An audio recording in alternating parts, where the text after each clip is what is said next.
All right. I think I'm live. If I'm live, can you guys let me know in the chat, because I can't tell. This is my first time doing this on my own, so help me out.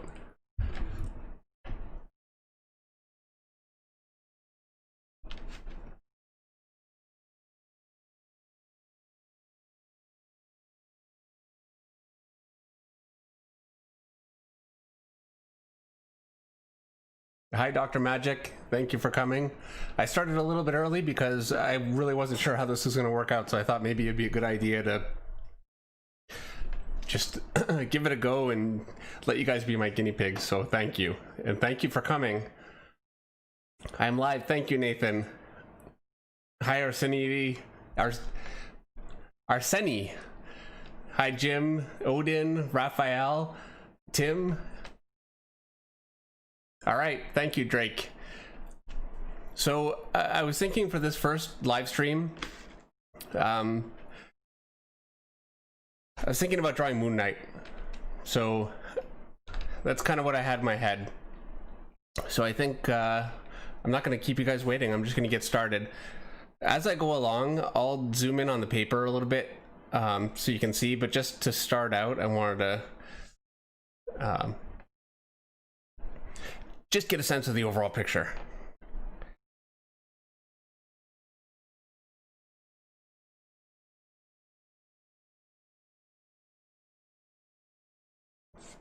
So I'm drawing in his chest shape and get his head in. And I'm just kind of thinking about what I want his position and his pose to be. I want him to fill the page, you know. You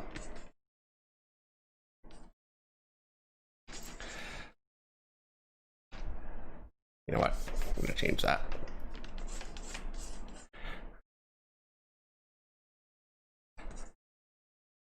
I like Moon Knight with big fists, so I'm gonna go give him a big fist. And whenever I draw arms, a lot of times, especially if I really want to project the arm out toward the camera, I draw the hand first and then I connect the arm to it. Just seems to work. I don't know if there's no right way or wrong way to do any of this stuff, but I've had more success with that, so that's how I do it.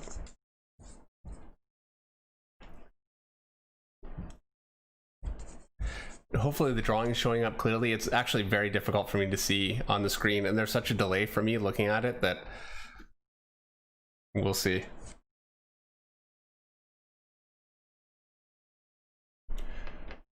Tomek, you're learning how to draw figures at the moment? Well, thank you. Thank you. And this is a way to do it. Just draw and learn as much as you can.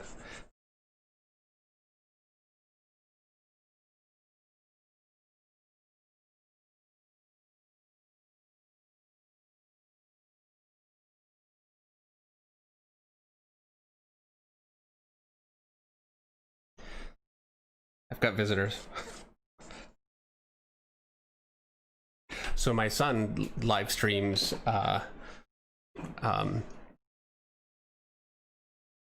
video games on Twitch, and I made him take a night off because otherwise there's no way that the stream would come through.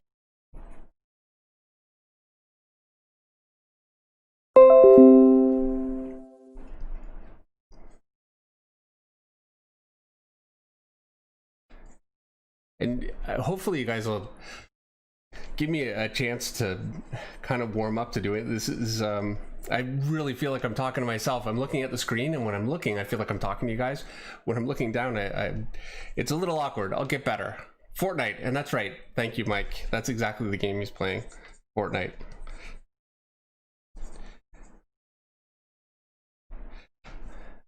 I don't like it.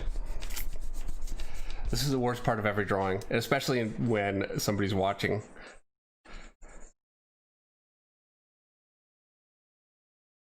I really enjoy the layout process.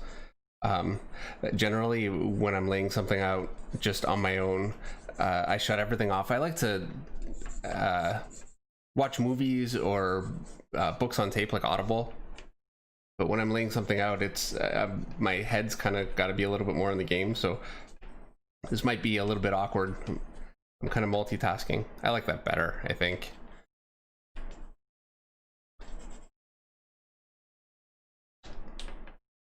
Thank you, Matrix. I appreciate it. Thank you very much. Jeffrey, I'm gonna finish the drawing, so this might be a little while. Hopefully you guys will be patient. It's gonna take a little bit of time. I did a video, a Batman drawing video last week, and I actually cut some parts out, especially talking while I was drawing. It slowed me down quite a bit, and I thought I don't want to have a the raw footage was 2.5 hours. It just seemed a little long. And there were some pretty good stretches where I completely just blanked. I had nothing I could think of to say at all. So I tried to cut it down to where at least I could think of something to communicate about it. Thank you, Art Jedi. Art Jedi, I have a Discord that I just started. You know what? This whole thing was an experience getting this set up. Hey, Lance, thank you for coming. Alex Xavier, thank you. Oh, Eric Groves here, thank you. I really wasn't sure what would be involved in getting this thing set up, so I wanted to add some links. I wanted to put up a link to the Discord. Maybe Eric Grove, maybe you could help with that if you wouldn't mind. I don't know how you could do that. And I actually talked to Eric about moderating my stream, and I would love to do that. I don't know how. We'll have to figure that out too. Hi, Dustin. Hi from Russia. Or hi to Russia from me.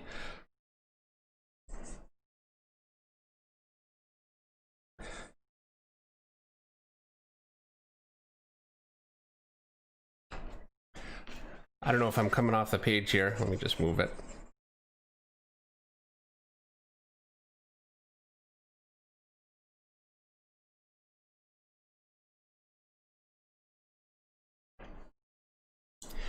The name of the Discord is David Finch Artist.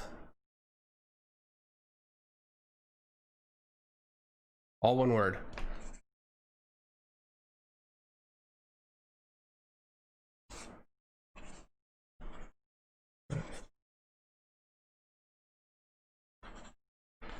So at this stage, I really don't worry about if it looks like a mess, which it does, but I really like to be able to just think as much as possible on the page, and I kind of think just by moving the pencil. And so a lot of the stuff that I'm putting down actually has no bearing on anything. I'm just thinking. And I've got an eraser, so I don't mind making a huge mess. I just make sure to not press too hard. And this drawing will actually be much more clear to see very soon once I start putting down some more definite lines. Right now it's very sketchy and very light, so it's probably not showing up as well as it ultimately will in just a few minutes here.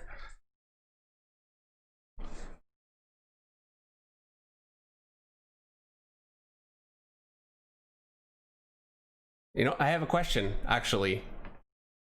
Would you guys like to see me pencil this? Or would you guys like to see me ink this? So if some of you can give me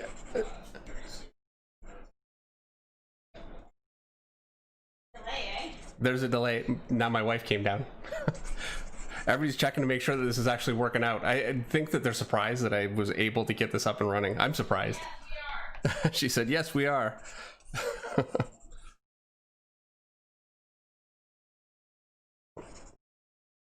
Ink. All right.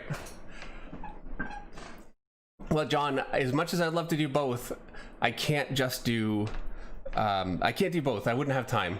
And it looks like I got more votes for ink, I think. So I'll tell you what, the next one I will do pencil. This one I'm going to do ink. Oh, now everybody's saying pencil. I'm going to, you know what, I'll ink this one. The next one I will pencil.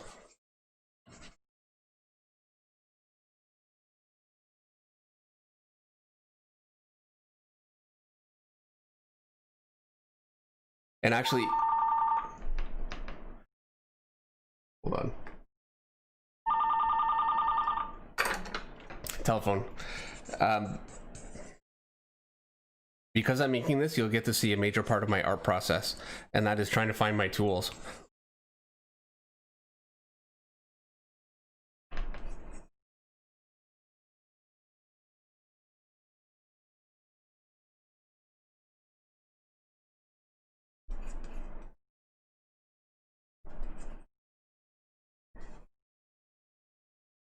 Get his belt in, his stomach. I really don't need much, just enough to, if I was going to pencil this, I would be erasing about now and then starting to put in my finer detail.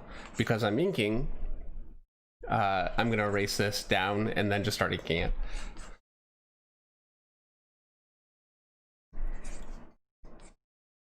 All right. Fake news, it was pencil.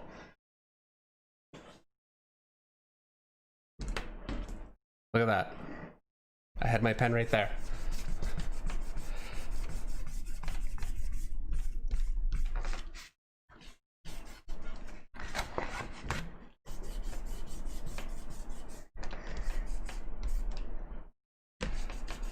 So I don't know if it's visible at all right now.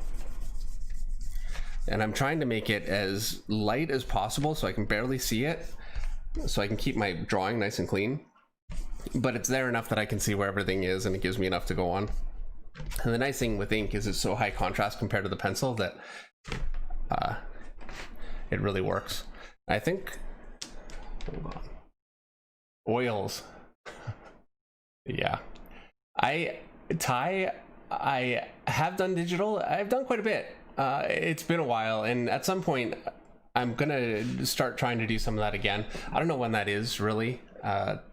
My Cintiq is so old that it doesn't work very well. I think I need to find a different method, but at some point I'd like to give it a try again. All right, I'm gonna go into my camera and just zoom in a little bit.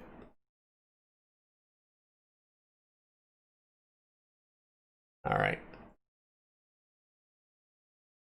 let me make sure I'm centered.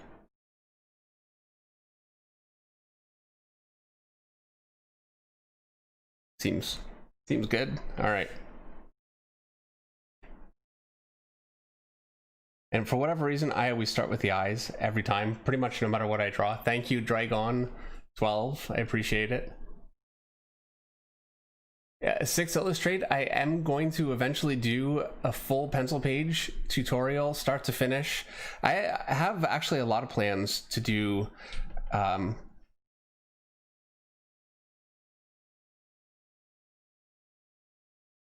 some more formal full tutorials, step-by-step process tutorials.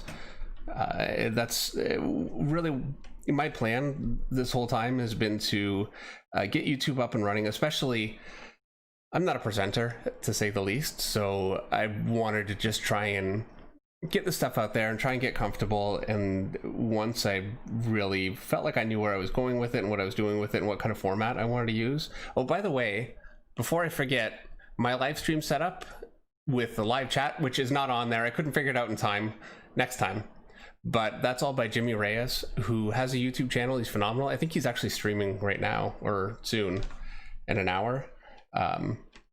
He's an inker and a penciler. He's phenomenal. So thank you, Jimmy, very, very much.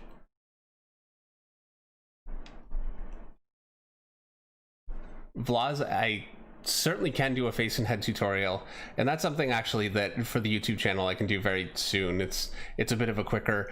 Doing a full page penciling tutorial is a little tougher because it's just very time intensive, and I want it to be an honest process. Like, what I really don't want to do is plan out the page beforehand and then present it as if I'm making up all these decisions and I've already made the decisions. I really want to actually make the decisions on the video, because I think it's a lot more instructive to see it, how it actually comes together, and you know, decisions actually happening.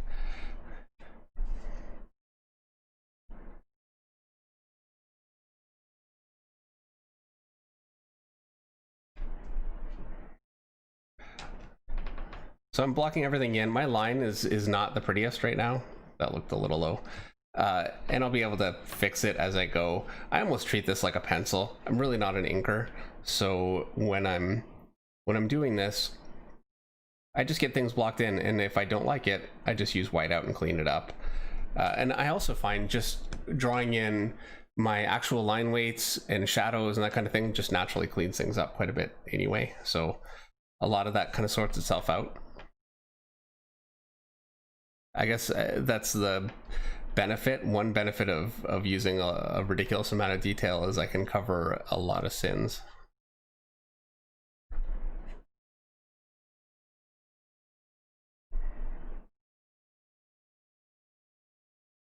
Hey, Jimmy Reyes is here. Good to see you, Jimmy.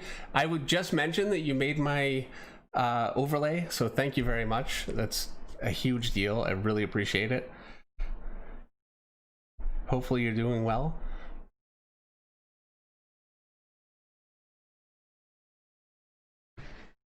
Dude Power, Robert Marzullo really is absolutely awesome.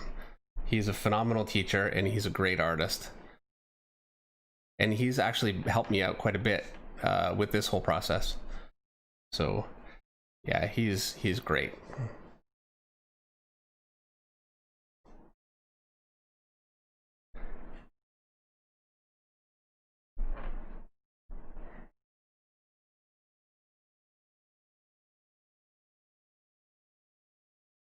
Oh, is Robert in here? Hi, Robert. I missed it, but I see people saying hi. So hi, Robert.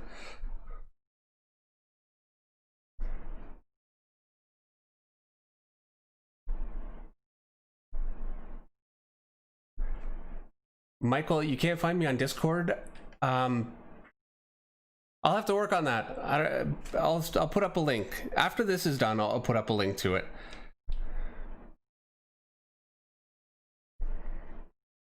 It really was a little bit down to the wire to see if this was going to work. I really should have. I knew that I was going to do this for a few days. I should have probably tested it earlier, but I didn't. So.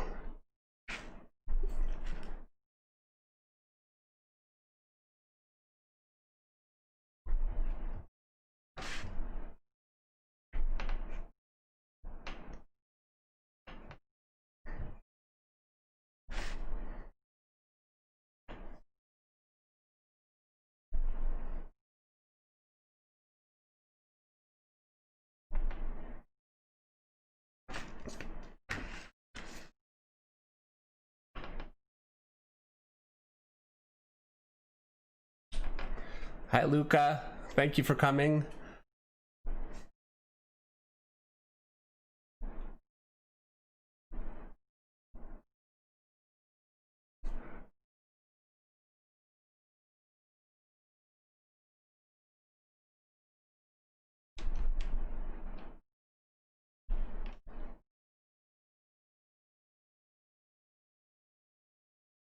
Greg, I do have something of a tutorial on how to build a figure start to finish. I just did a Batman drawing similar to this really last week.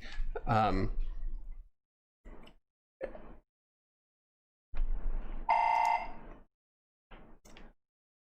wife. Yeah. Yes. Okay. All right. So my wife is on the phone and she's going to read questions to me from the live stream that I may have missed. So now I'm drawing on the phone.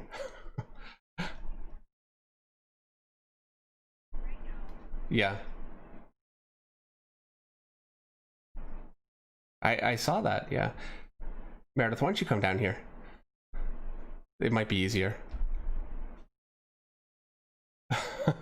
I can't do this on the phone. All right. Okay, I'm gonna. Okay, bye. Love you. It's a professional operation, folks.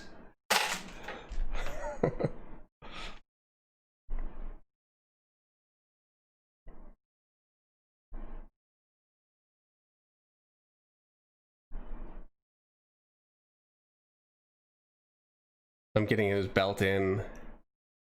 Just all the major things blocked in. A tutorial on metal, dude power? Yes. Tom Forsyth? I don't know how I managed to work that one out.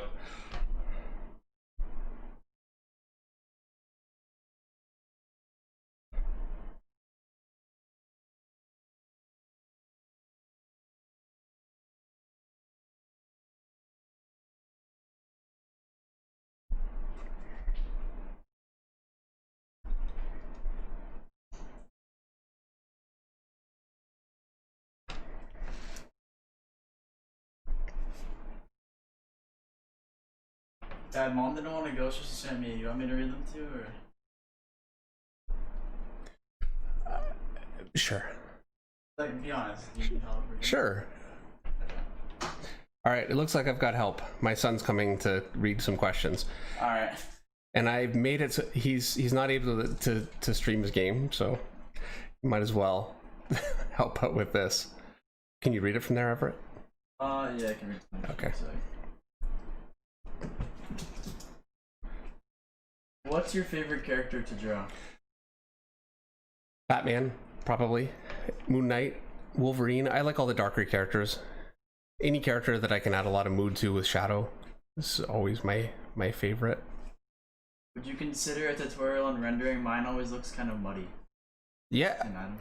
Yeah, Tim Adams, thank you. Yes, I absolutely would. I've got a good list of tutorials that I'm doing for shortening tomorrow. That'll be out actually on Tuesday, so that's coming up. I've gotten a lot of requests for clothing, so that's something I've got coming very soon too. So it's a matter of finding the time to. I've written down all of the ideas that I've gotten, so. How often do you plan on going live? Once a week, Sunday nights. Unless that changes, but once a week. I figure Sunday, if for some reason that is difficult, Sunday night. Oh, I see Aunt Leslie in the chat. I saw her earlier. Oh, really? Hi, Leslie. My sister joined the chat. Have you drawn Spawn? I drew a Spawn cover one time, actually, and Todd McFarlane inked it, which was a huge deal for me. It was a pretty big moment. I talked to him on the phone for an hour. I didn't get a word in edgewise. I am 16, by the way, for whoever asked that. I want you to come and get tattooed for me. No charge, just conversations, just Ty. I'm guessing Ty does tattoos? Yeah. Okay. Seems like a lot of comic artists will join Batman. Well, Batman is such a great character to draw. So, I love drawing Batman. I wanted to do something different. I had just drawn a Batman last week, and I didn't want to just keep drawing the same thing, and I love Moon Knight, so I thought it'd be a good choice. I've got commissions that I still need to get finished, but the ones on my list right now are all headshots. I didn't want to do a live stream of just drawing a head, so I figured I would just skip and just go ahead and just do this. Jamie says, what are the best pens, or what pens do you recommend for inking? I find that my penciling is decent, but when I try to ink, it takes away from my drawing. Well, yeah, I could definitely relate. There's a nuance you can get with pencil that you can't get with pen, and then there's a nuance that the best inkers get with pen that you can't get any other way, and I think it's an experience thing. But the tools that I use right now, this is a Micron 01, Pigma Micron. So I use this for all my thin lines, and then I've got this is a, I can't remember, but in my videos actually I've got all of these listed out. So I use this for my brushwork, and I've got these. This is a zebra. They're not my favorite, and these have a it's a bit of a softer tip, so I can get a bit of a thick to thin to thick. And so I use those midway through, and once I get this drawn in, just my basic cartoon, I'll go to my brush, and then I'll go to this one here, and then back to this one, and we'll be finished. Do you have any recommendations on how to study anatomy? Yes, absolutely. Start by looking at George Bridgman. I think he's phenomenal. Oh, Jeremy Renault is here. Good to see you, Jeremy. Thank you so much for coming. A fellow Essex County-ite.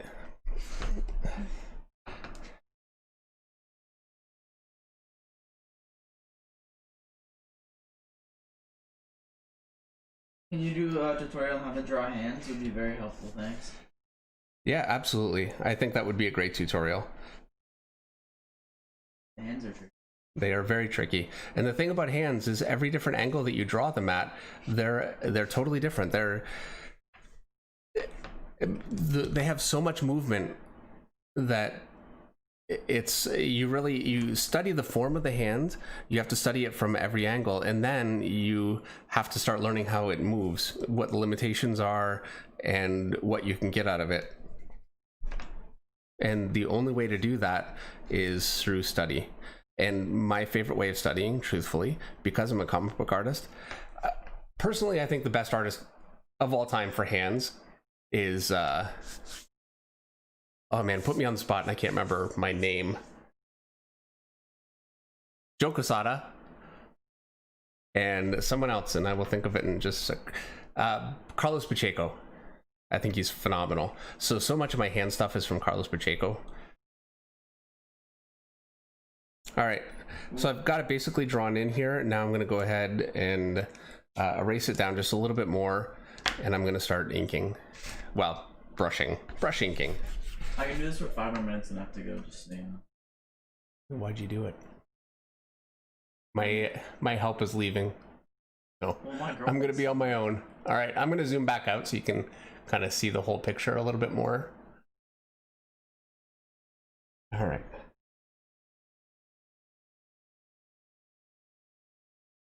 What was the biggest challenge you faced on your during your career, and what did you do to overcome it? My biggest challenge was not quitting early on. I started at Top Cow Productions. It was very competitive. I mean, it was a very supportive place, but everybody was so incredibly good. And there were people that were just learning so much faster and just seemed to not be struggling as much. And I found that very, very difficult. And I have to say, there were quite a few artists that actually did quit. They would be there one day. I never saw somebody get fired. People would just stop coming. It was very, very stressful because you really go from drawing on your own to drawing around some incredibly talented artists, and trying to measure up to them is not easy. Hi Nathan, thank you for coming. Kenny Wang and a few others have asked if you're gonna leave this up on YouTube once. I will. This whole thing will be up on YouTube. But don't leave.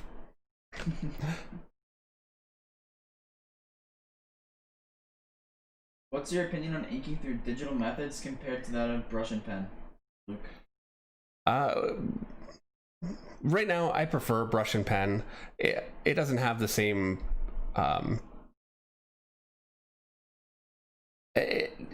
you can paint yourself into a corner literally much easier, so it's a little riskier, but it just feels so much more direct to me. And when I was working digitally, I was working on a Cintiq, and working on the screen was it was like drawing on glass. And I have since found out you can get overlays for your screen that give it a little texture, and so I really do want to try it out. But for me, I still think there's something to drawing traditionally that just really appeals to me. Jose says, how do you tackle comic scripts, and would you do a tutorial on how like that one is coming up very, very soon. I'll be doing that very soon. Not next week, but maybe even the week after. I'm trying to balance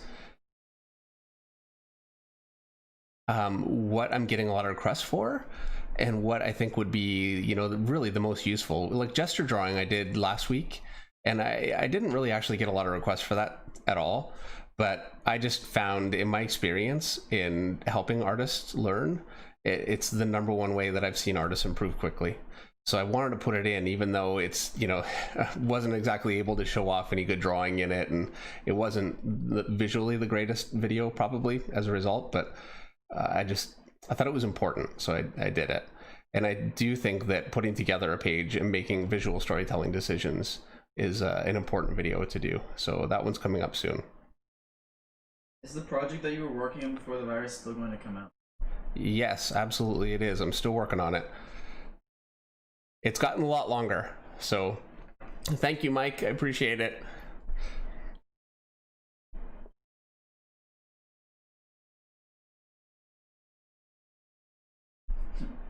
Henry says, will you add the moon copter in the background?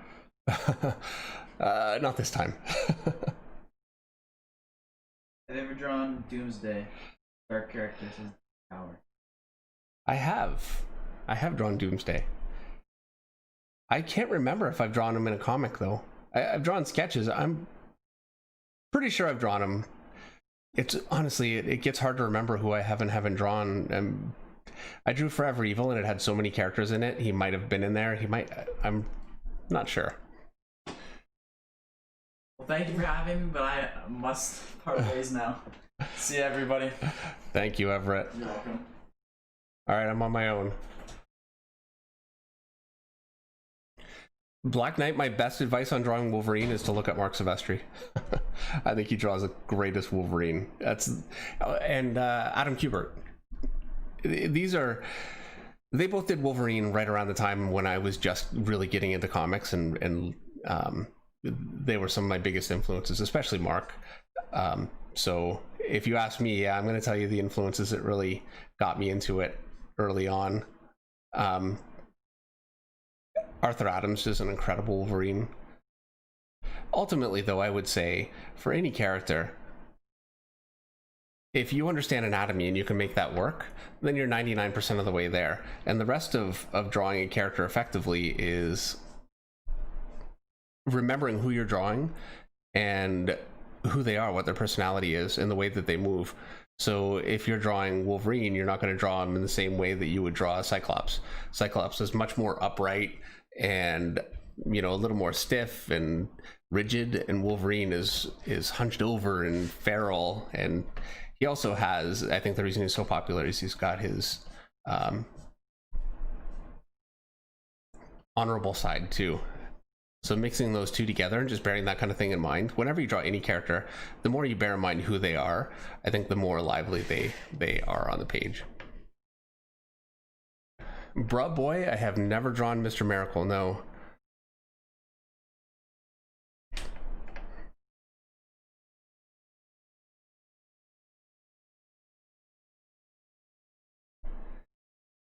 You know, the advice I would have for an artist who wants to get better at composition, perspective, storytelling, those kinds of things, I would say for composition, How to Draw Comics in Marvel Way. It's a very simple book, but the composition that they have in there, I've found that there are compositional books and there are perspective books that are incredibly good, but they actually overcomplicate things to the point where it almost stops being useful, at least for me. I think you need to be able to learn a way of drawing your perspective that makes it workable to a deadline, you know, and drawing every little shape in circles in perfect perspective with mathematical calculations, it just doesn't work. So How to Draw Comics in Marvel Way is phenomenal.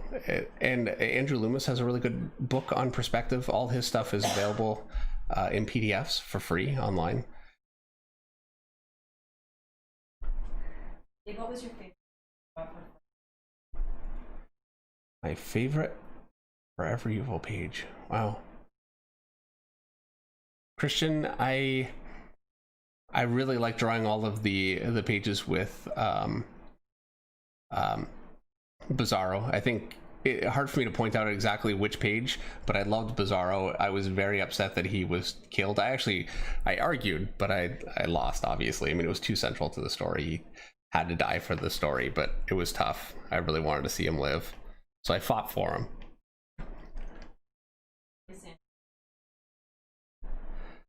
I wake up in the morning, walk the dog, and, you know, get that kind of stuff done, and then I generally start drawing around 9:30.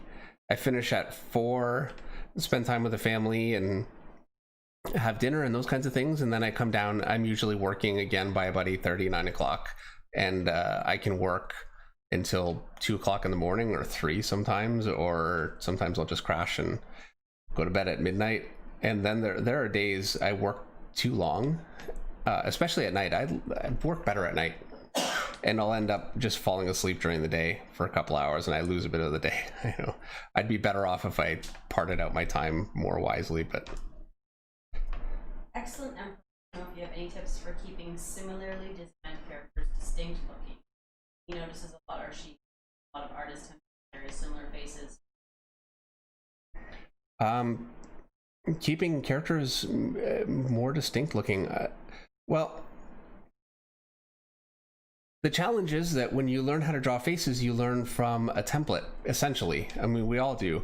You start with a skull shape and you learn how to put together a face on that, and you practice it until it's something that really just works for you. And so it can be very difficult to naturally draw a wide range of faces. It's something you really have to fight to learn. I don't know that I'm really the best at it either, really, but for me, I really like a lot of the Disney animation, and there's some other ones too that have really great faces and great expressions. I look at some of that stuff. Play with your nose shape, your eye shape, how far apart your eyes are. You can actually play with the whole shape of your head, but when you're drawing superheroes, they still need to look heroic, and I love villains actually a little bit more than heroes, because with villains I can play with it more, and I can mess with the proportions and make them a little uglier, whereas with heroes you really have to keep them looking handsome or beautiful, and so it can be a little difficult to make them really individual. So yeah, it's a challenge certainly for me, and I don't really differentiate my characters as much as I should. So much of it though, even with the exact same figure drawn the exact same way, just like I was saying with Wolverine, whoops, I can already see a lot that I'm going to need to white out. Just the way that you move the character goes a long way toward differentiating them. Dude Power wants to know if you've ever drawn Darkseid or Venom. I have drawn Venom for sure. I just did a bunch of Savage Avengers covers, and Venom was on there, so I drew him there. I'm not sure. I think I've drawn him other places. And Darkseid, I don't remember.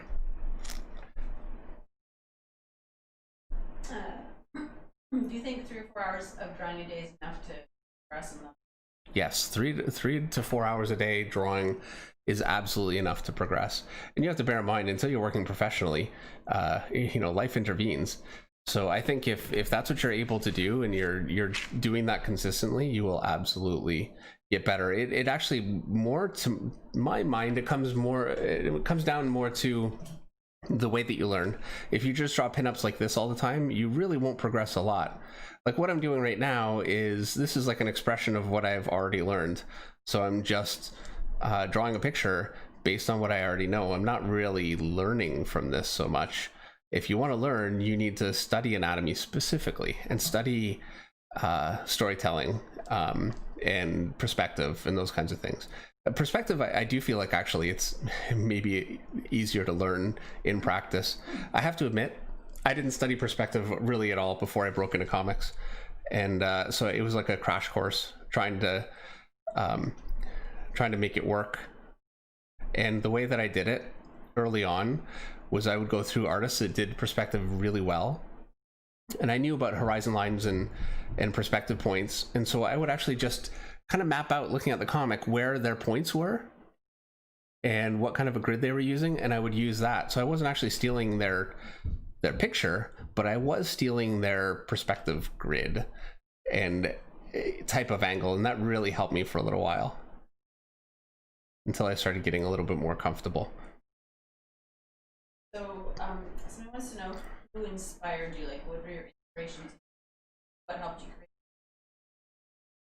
My biggest inspiration early on was Mark Silvestri, and I think I really wanted to draw just like Mark, and if I could have, I absolutely would have, but I struggled with it a lot, and in struggling with it, it made me kind of Kevin, the brush pen that I'm using, I can't remember the name of it. You know what, I think it's Pentel, I know that. But I've got links to all of these, well, not links, but I've got a list of all of my tools underneath the last couple of videos that I've done. So just take a look at the other videos and you can see just the description, and you can see what they are. I forgot what I was. About inspiration. Oh, right, yeah. And so I started looking for some different artists just to try and find a style that would work for me. And the first artist that really clicked for me was Simon Bisley. The way he structures his black shapes, his anatomy just had like this really crazy, you know, cool look to it. I just thought it looked incredible, and it wasn't always correct, but it's amazing if it's done well. And this is something I'd really like to cover, actually. I'm a little afraid to cover it because it's a tough one, but the difference between really good anatomy and really anatomy that is technically good but doesn't really seem believable comes down to the way that you lay your shapes down, and the way that you define them. And Simon Bisley just defines his shapes in such a cool way. It was very influential for me, and it's still the entire basis of the way that I structure my black shapes is really from a couple of paintings of Slane and some of the Batman stuff that he did years and years ago. Here's a question for you. Everyone talks about doing studies and studying, never talks about how to study. It all seems nebulous. Any tips for how to like a really structured how to study Right. or learn how to draw? Okay, so you know what? I'm going to break it down because there is a way to do it. The way that you learn how to draw is you give yourself blocks of a week. You know, a week to do this, a week to do that. And you have to have the patience to follow through. It can be a little difficult and you want to skip ahead. But what I would say is spend, let's say you've got 3 to 4 hours a day. Spend an hour, maybe half an hour, depending on your time, but spend an hour gesture drawing and go through comics of artists that draw really great figures, just great poses and that are really dynamic, and just copy those really quickly, and it will actually sink into your head pretty fast and will really broaden your ability to draw out of your head. And then from there, learn arms. Learn arms from one angle and then go to the front and go to the side, and just spend a week just studying arms, and then spend the next week studying just chests and study legs, and just go through the body that way until you have a really good understanding from anatomy books and that kind of thing of where all the muscles go. And once you do, then start drawing figures and incorporate all that. And then the next step, once you're really comfortable with, where all the muscles go, you have it correct. Every artist, and this is comic books, it's not life. And so I really recommend that you look at other artists. Honestly, all the working comic artists that I've ever known do this. And I feel like not enough of them actually say that they do this, because nobody wants to admit that, hey, I learned how to draw a chest from this artist. Everybody wants to say, oh, well, it's all from life. It really is not. Comics are, there's just so much history to draw upon. So, I think Ivan Rice draws a really great torso, and so, give it a try and look at the way he's drawing it and kind of index it in your mind, that with what you've learned from your anatomy books, which is why it's so important to learn those first. And then you can look at the choices that he's made and understand where he's kind of breaking the rules, and decide whether you want to break the rules that way yourself or if you don't. But it gives you an informed understanding of the choices that artists are making. And that's the next step really in improving, is making choices, and that actually will result in you naturally developing a style too, assuming that you don't just look at one artist, which I really don't recommend that you do. You really want to look at a bit of a range of artists. Figure out who your top 5 artists are that you really like, and maybe find a few that are a little different, and look at the way that they all do things, and take the things that you like the most. And my whole style, everything that I do, is entirely taken from my favorite artists. There's nothing that I've come up with that I've just innovated out of thin air. I don't know, maybe there is. I don't think so. I could pretty much point to everything and say, okay, I got this from this artist. This is like an Adam Kubert thing. This is a Mark Silvestri thing, or Simon Bisley, or Mike Mignola is a big one for me. I love Mike Mignola because you can take so much from him. This sounds terrible. I feel like I shouldn't be admitting this, but it's the truth. This is how, this is how we all learn. And really, there's a pretty respectable history to it too. All of the old masters would learn by doing studies of other older masters. they wouldn't just study from life, because it would be like reinventing the wheel every time somebody had to learn how to draw, and it just doesn't make sense. And why would you put yourself through that? So take advantage of the great work that's been done before. JSG is saying Phil and Slemo is a musician he really likes, who talks about it's okay to rip off your favorite bands, but not rip off your favorite 20 bands, not your favorite 2, and then you have your own sound in that. There you go. Yeah. Yeah, that's Pantera. Is that right? That's Pantera, which is great. You like that ZHC copies your art? Yeah, absolutely. Look, my art is totally a copy of Mark Silvestri and a few other artists, and I mean, this is how I learned, and really Mark taught me, you know.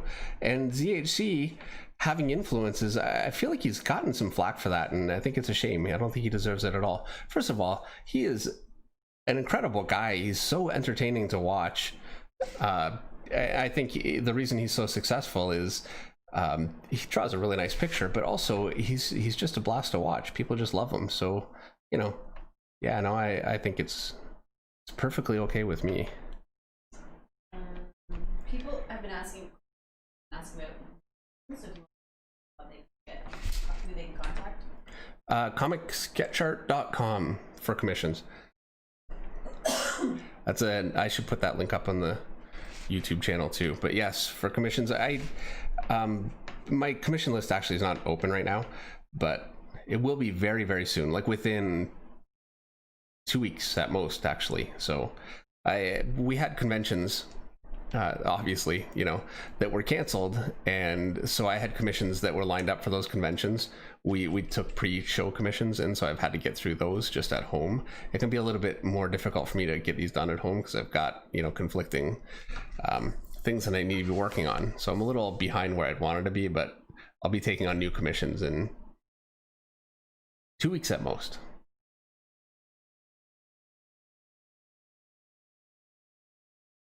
There's a little bit of a debate about George Bridges. Yes. Talk about George Island drawings. Right, and what's the debate? Just using like block and like for underdrawing. Okay, you know what I would say? I love Bridgman.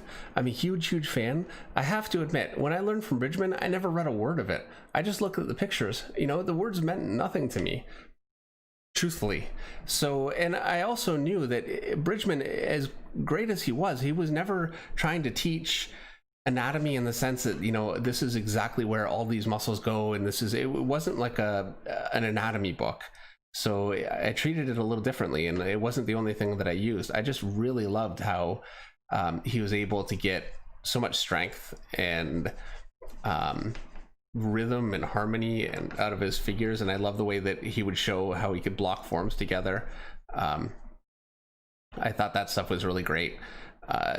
When it comes to, the truth is, I think just like how some perspective tutorial things can get really needlessly complex, a lot of art instruction I think gets needlessly complex too. It's really not such a difficult thing. I mean, there's a real process to learning how to do this stuff. It's something that, you know, well, it's not really universal skill, so I understand why they don't teach it in school, but I think it's a bit of, for me, people get a little artisty about it, you know, and want to make it seem more complex than it is. It really is not so incredibly complex. You have to learn where all the muscles go and how they fit together. That really is, it's the foundational things are the most important. And once you have those foundational things, they don't have to look great. They just need to be there. And then you can build on that. And it's like learning how to write. First you learn what your letters are and how to write them. And as you go along, they start to look nicer and more fluid, and you get more comfortable. Now, another thing about writing is that as people get older, the writing starts to become, well, not everyone, but it starts to get more and more stylized and difficult to read, and you lose your shapes. And that can actually happen with art too. It's something I've always tried to be really aware of, is it's easy to forget things.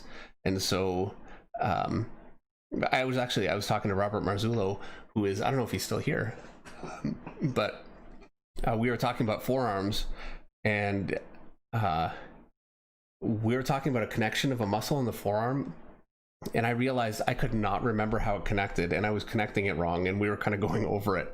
And this is the kind of like you need to constantly be studying, because you learn new things, but you also forget things that you've already learned.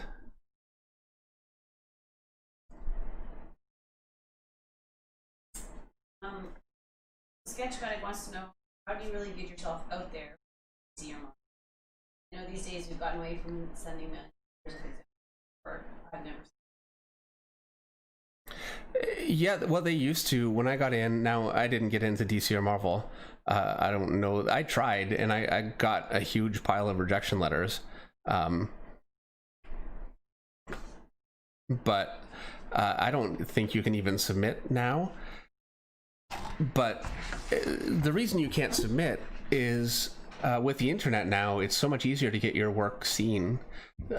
Just open a DeviantArt page. You can post your stuff up online. There are forums. There are places where people will go to search for artists. I think it's actually very, very difficult. I'm not going to say impossible. There's certainly nothing's impossible, but it's not an easy thing to just jump in and start working for Marvel or DC. Start create your own comics. Really. Yeah, Meredith, my wife, said create her own comics, and you know what? She's done a few, and when she does them, we end up actually going through. She asks for submissions on Facebook, and we get a ton of stuff, and there's some beautiful stuff that, you know, unfortunately is not right for the project, but you know, it's right for something else. And so yeah, looking for opportunities like that on Facebook is really probably the best way. And once you, like, I know she worked on a book with she's actually worked on a couple of projects with artists that have gone on to do Marvel and DC work. She did a book called Rose, and that artist Iguara is working for Marvel now. He was working for Marvel before. And Robert Mazzullo was still on. Oh, good. All right. Robert Mazzullo is still on. I'm glad. Dude Power. I have original characters. I did my own original characters at Top Cow years and years and years ago. I did a character called Aphrodite 9, and I did a book called Ascension. Actually, I think you can sort of see the poster from it behind me. It's from 1997. It's a long time ago. And then I started working for Marvel. I really wanted to work on the characters, you know, Wolverine especially. Was my favorite Marvel character, still my favorite Marvel character. And I thought, you know what, there'll be a lot of time I can go back and I can just, you know, pick up where I left off. And the problem is that, you know, I started working with Brian Bendis, who's phenomenal, and he wanted to work. We were doing Ultimate X-Men, and then he wanted to do Avengers, and I said sure, you know. And then from there, I ended up doing a book. Well, I did Moon Knight, which, you know, I love Moon Knight, so I'm a huge Stephen Platt fan. That's the Moon Knight that I really like, and that's what I wanted to do. So. Have you ever met Stephen Platt? Somebody asked that earlier. Yes, I have met Stephen Platt. He's great. Yeah, he mostly does film work now. He does comic work here and there. I wish he would do more. Yeah, he's a big influence for me. Absolutely. I think he's great.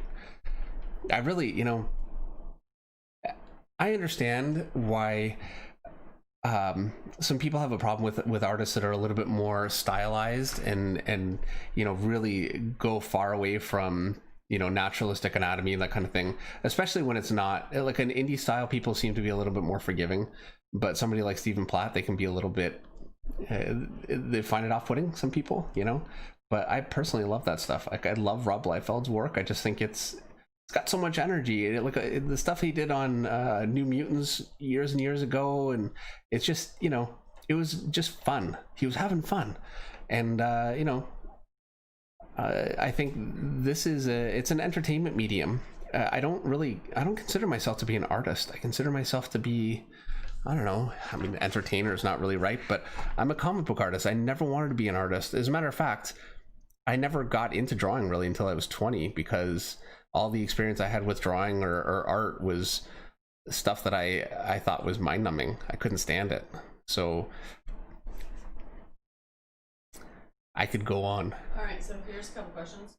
What were your comics not that you worked on, but that you read or had in your collection? And second of all, do you have a comic book collection now? I have a massive comic book collection. I've got shelves. Well, you can see some of them behind me here. I've got a ton of stuff, and I get more all the time.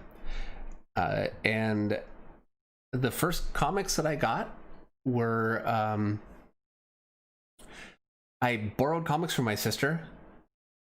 She had Excalibur by Alan Davis, who I'm still a huge fan of, and some other things. So I was reading those, and then when I went to the comic store the very first time, I got the first issue of Wolverine by John Buscema. It was actually a little bit older. Mark Silvestri was already finished with his run, and that was quite a bit later. And I got Jim Lee's X-Men #1, and then the Image stuff had come out. I'd never even heard of Image. I had no idea, but I saw it on the shelf. I thought it looked great, so I got Wildcats, and Mark Silvestri's book wasn't quite out yet, Cyberforce. I was still waiting for that one. I got Spawn, all the early Image stuff, and it was the Image artists that got me into comics and made me want to draw. And finding Image was, and it was like my dream to work for Image. I thought that would be amazing. I thought there's no way that would ever work out, and I didn't realize that at the time. Image, they were really looking for people. I'm gonna give it a cast shadow right there, and they were willing to train. Which, I mean, such a hard thing to find now. I'm going to cast a shadow here too. So, what do you like drawing the least? Boardroom scenes, crowds, people eating breakfast. All the boring stuff. I get really sick of people just talking back and forth over and over, and I have to say I'm probably not the very best at it. And I try as much as I can to make it interesting for myself by changing angles and trying to make it a little more dramatic, but I'm not an expressionist. Then how do you stay motivated after you've been drawing? Art's the other one. I don't stay motivated. I am unmotivated all the time. All the time I'd rather be playing video games or doing something else. I mean, it happens a lot. As much as I love this, I love doing it. It's relaxing for me. It's my favorite thing to do. But like anything that you do all the time, you're not always going to want to do it. And when it's a job, it needs to get done. And so my way of being motivated, I don't worry about being motivated. I worry about having work that needs to get done. And I just have the discipline to do it. And that is really the only way with anything, like working out, which I have not been the best at lately. I'm working on it again, but it's just not relying on motivation. It's relying on your determination to do the work. Totally off the topic of comic books and artwork, but what are your favorite movies? Drake's World or Drake's Word? Drake's Word. My favorite movies.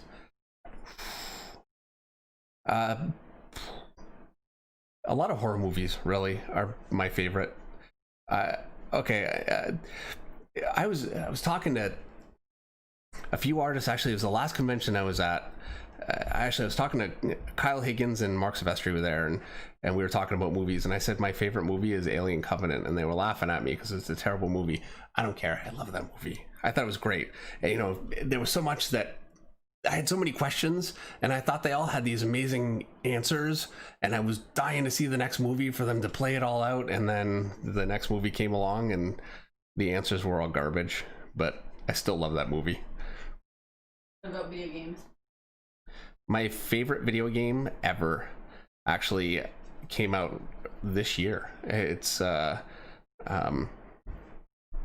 what's the name of my game that I always play? Days Gone. Oh, I was gonna say you're asking the wrong person. Days Gone. You right?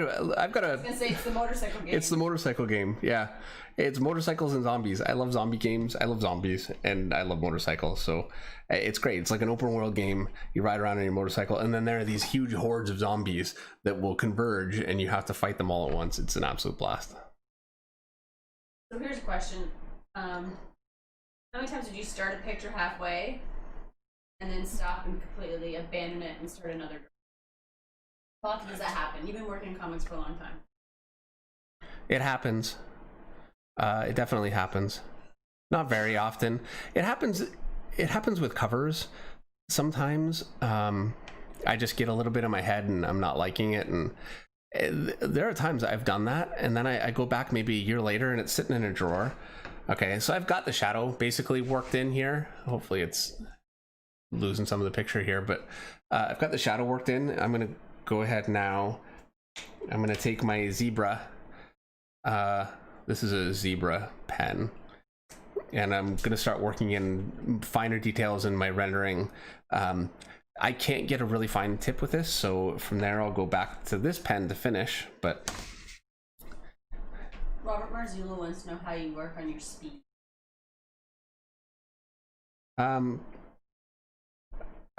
Well, to be honest, I think that it's more important to work on quality and not even worry about speed if you don't have a deadline. The best way to work on speed, though, really is for your editor to say, you know, we need 8 pages in 2 days, you know, and it just has to get done. And so you just do it, and the work sucks and it suffers, but you get much faster. And that, I mean, that's certainly how I did it. Is I just hit times where, I mean, generally I've been pretty lucky. Editors have been very good to me.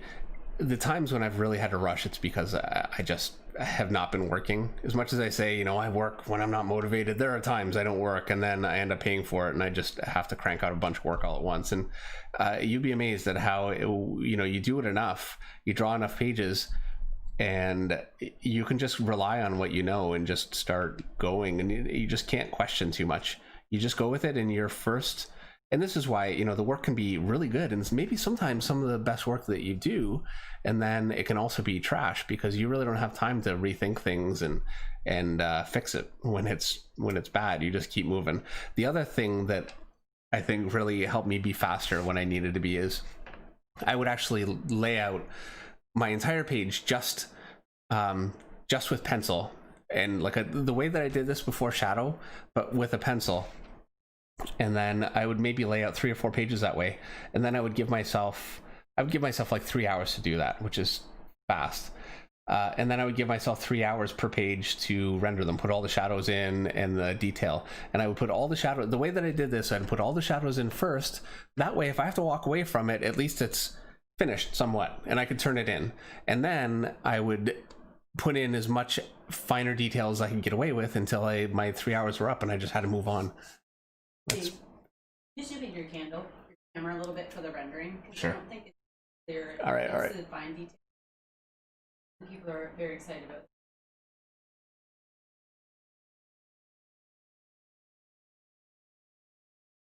Next question.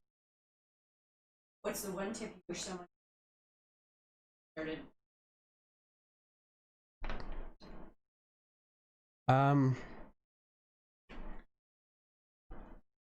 Okay, I'm going to say the tip that I would have liked the most, that would have been the most helpful for me. I don't know that it's actually going to be... I'll say a couple of tips, but really the one that I could have used the most is to just understand that it will get hard and to not quit. Because I really wanted to quit. I felt like it really wasn't working. I was really, really struggling. There were people that did quit, and yeah, I came close. So I would say, you know, somebody to just say, look, it gets easier. You know, the more you do this, you'll find your way. You have to keep working at it and keep trying to improve and put all of your energy into making the work as good as possible and not worry. And I did this quite a bit. I would worry, this artist is doing this project, I'm not doing that project, why didn't I get that project? And you can spend so much mental energy on that kind of thing, and none of that, it is actually very counterproductive to growing. So you just put all of your mental energy and focus into being as good as you can and growing, and then the rest sorts itself out. So aside from your wife, who's the best comic book writer you've ever worked with?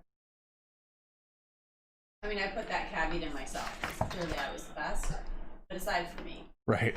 So aside from my wife, I'm assuming you guys can't hear her in the background, but she said yes. So aside from your wife, who's your favorite writer that you've worked with? I loved working with Bendis. His characters just seem very alive to me. Like the dialogue just made them very real, and that actually really helped me draw them a lot. I really enjoyed working with Jeff Loeb. He was crazy, you know, he would just do anything. He was totally fearless, and so it was fun. I mean, there were a few things that we did where I look back on it and I think, whoa, I don't know if I would make that decision again, you know, but we just went with it, and it was controversial, but it was fun. We did Ultimatum together, and Jeff Johns just had such a great sense of how to play characters off against each other and make them work together. He was great, and he's just a great guy. I really liked working with him a lot. I really enjoyed working with Tom King. I've got such a long list, you know. It would be easier for me to give you a list of the artists I didn't, or the writers I didn't like to work with, but I'm not gonna do that. But that's a pretty short list.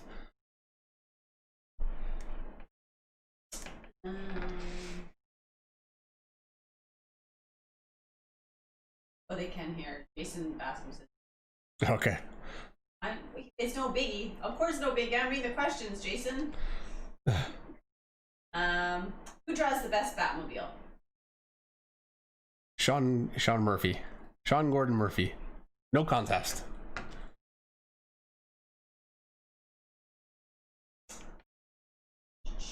Let's talk artist block and dynamic pose. Okay. Other than just going back and standing. Right. Do you ever have artist block? First of all. Well, yes and no. I have artist block, of course. Actually, you know what? I'm just gonna say yes. I really do. There are times I get too worked up, or I haven't slept enough, or whatever, and for whatever reason, I just cannot seem to get my head around a picture, and I just can't do it. So it happens, and I work through it. I mean, the only way to work through any kind of a block like that is to understand that it's really just a desire to not work, you know, or a fear. Actually, probably more accurately, a fear. It's a fear of failing. So you just have to overcome it. I've got a lot of cleanup to do here. It's a mess. But and for dynamic poses other than just standing there, well, the best advice that I could give is to I mean, yes, absolutely look at life, you know.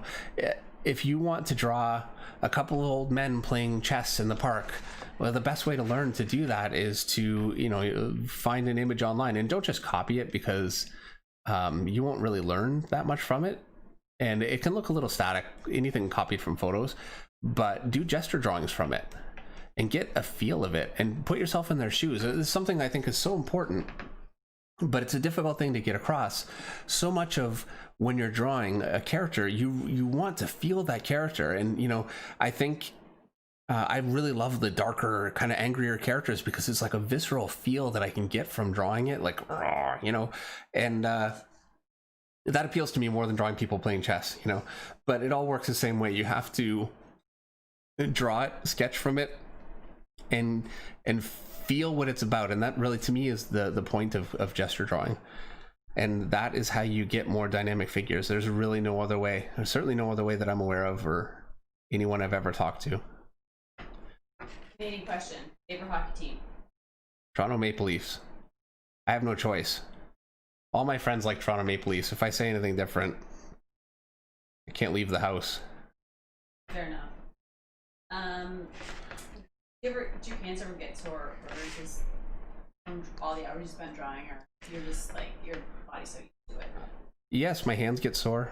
Absolutely. When I pencil more, I don't actually press as hard when I'm inking, so I don't get as sore. But when I'm just penciling, like, I don't. We're back. Lost my camera. I normally have tape around my pencil just to give it a little bit of cushion on my hand, and it's helpful. But I'm not really actually penciling that much anymore. I just don't do tight pencils very often at all. I'm a little rusty even with it. Like, I need to do it more. use regular, like you talk about your whiteout pens, is that just regular whiteout or is it special for I don't know what it is. So this is it here. Posca, Uni Posca. I got this from Mark Silvestri. I was using, I don't have it here. Oh wait, I do. I was using these ones, and this is a Uniball Signo. This one's empty, actually, it looks like, but I was using these, and they actually go on a little easier. It's more of a pen base, it's got a ball, but anything will take them up. So if I try to use this pen on it or my smaller pens, it just comes right up and it makes it difficult. Whereas the Poscas, they're more of a paint pen. And so when I use them, I can just go on them with anything. And I find I can layer it. So if the first layer doesn't really cover it, I can go over it again. Whereas these ones here, they actually bring themselves up too. So it can be difficult to get a really good white out of it. So that's all. They work very well. Probably the best way to do it would be to use proper whiteout in a jar. You dilute it down with a little bit of water, and it's a process, and I don't have the patience.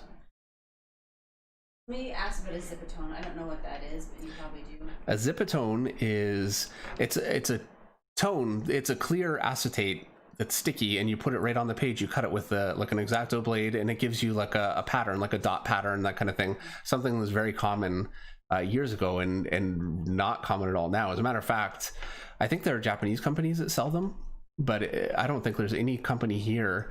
I know artists that have made zipatones on the computer, like Photoshop, that kind of thing, and then actually had to print them out to use them. I've never used a zipatone. I'm not against them. I think they can look really cool. My favorite thing about a zipatone really is just kind of the retro look that you get from it. Generally speaking, I like things to look a little more organic, and it's not the most organic look, but it just has so much history to it that they're pretty cool. One of these days I should do it. You know what? The main thing that stops me from using a zipatone? I don't have any. Really. Okay, so how do you filter the scripts that you use to draw the pages, and how do you determine how many panels on the page?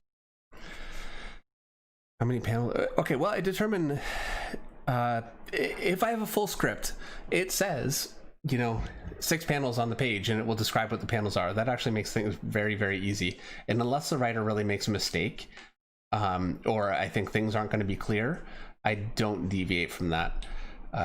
I tend to restrict my work much more to what's inside the panels, and I keep the storytelling, like the pacing beats, according to the script. Writers, often even writers that don't have the best pacing, get very upset when you don't. So it can be a good reason to work with a good writer. But if I don't have a full script and it doesn't have everything fully explained, then what I do is I look at a scene, and let's say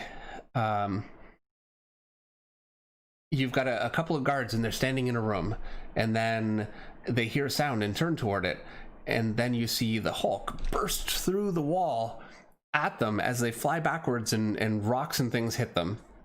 Well, I would call that a page. I wouldn't move, like, I think that would be a good place to break the page. And the way that I would do that page is I would say, okay, first of all, what's my most important panel? And I think that it's pretty clear that, Hulk bursting through the wall is the most important panel. So I'd make that one huge. And then the other panels, I would say, okay, the first panel, it's them standing in a room. I would need to know what kind of room that is, and I would want to establish the scene. So you see, let's say it's like a guard room. You see their guard screens and their chairs, and maybe one of them drinking coffee, that kind of thing.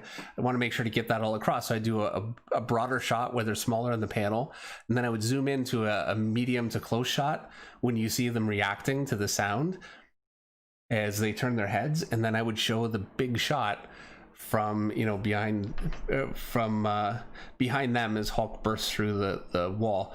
And what's very, very important is I would not have the Hulk bursting through a wall that you haven't seen before. You want to make sure that it's a lot like somebody mentioned hockey, and I think when you watch hockey, you only ever see the game, and I'm not sure if you're aware of this, but you only ever see the game from one side of the rink.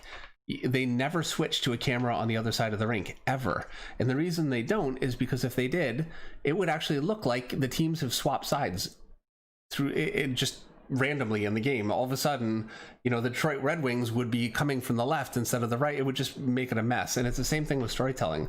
You need to pick a side and then stay on that side. And there's a lot of range from low angles to high angles to all the way behind a character to directly facing onto the scene. I will cover this in a video coming up for sure, but it's actually a fairly simple concept to get this stuff organized and to make sure you don't break the major rules.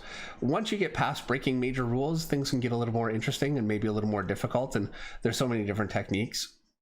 But if you understand the major rules and how to not break them, like for instance, you never ever want to have a character with their ankles cut off at the bottom of the page. It looks terrible. Or have a character with their arms stretched out and right at the elbow or right at the wrist, they're cut off the page, out of the panel. Things like that. If you know to not make those kinds of major errors, and I will cover all of the major errors I know, then you're really farther along than a lot of working artists. So the last laugh wants advice. Feels like she feels like their inks look flat. So how do you add dimension? Secret to adding dimension to your ink on a page.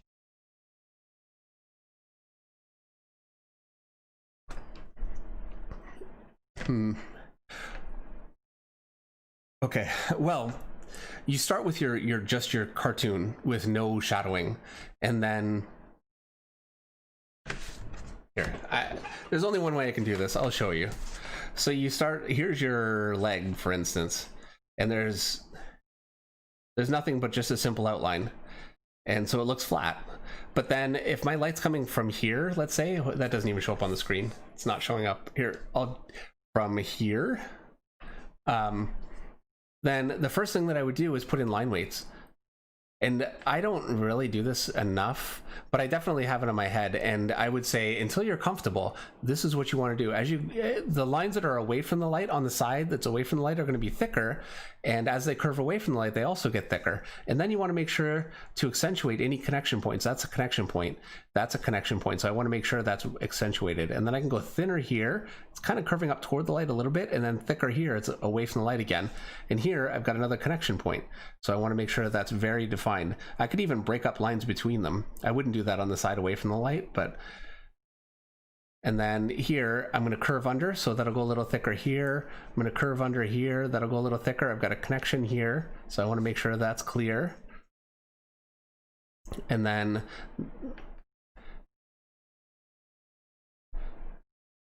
And you can see, even before there's any rendering or anything, or any detail, just doing proper line weights. And this is traditionally an inking technique. It's rare that it's left to inkers nowadays. Pencilers are more careful about making sure that their drawings have this in there, generally, always, really. But that right there is a major, major step, and I would start with that. I have a lot more to say about that for sure, but if you don't have that working, none of the other stuff will work.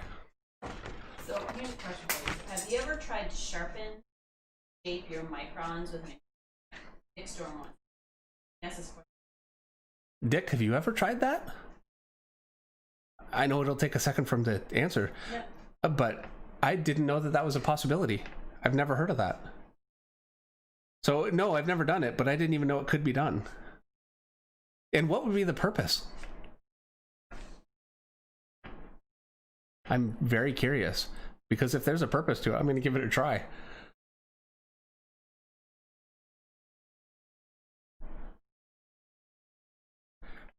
So my rendering along this form here, I'm going thicker, but very, very short, because I've got a really hard curve here, and I don't want to just put a long rendering line around it and soften it too much. I want my rendering to give it a bit of a beefier, kind of more thick feel, but I don't want to soften my forms when I do that.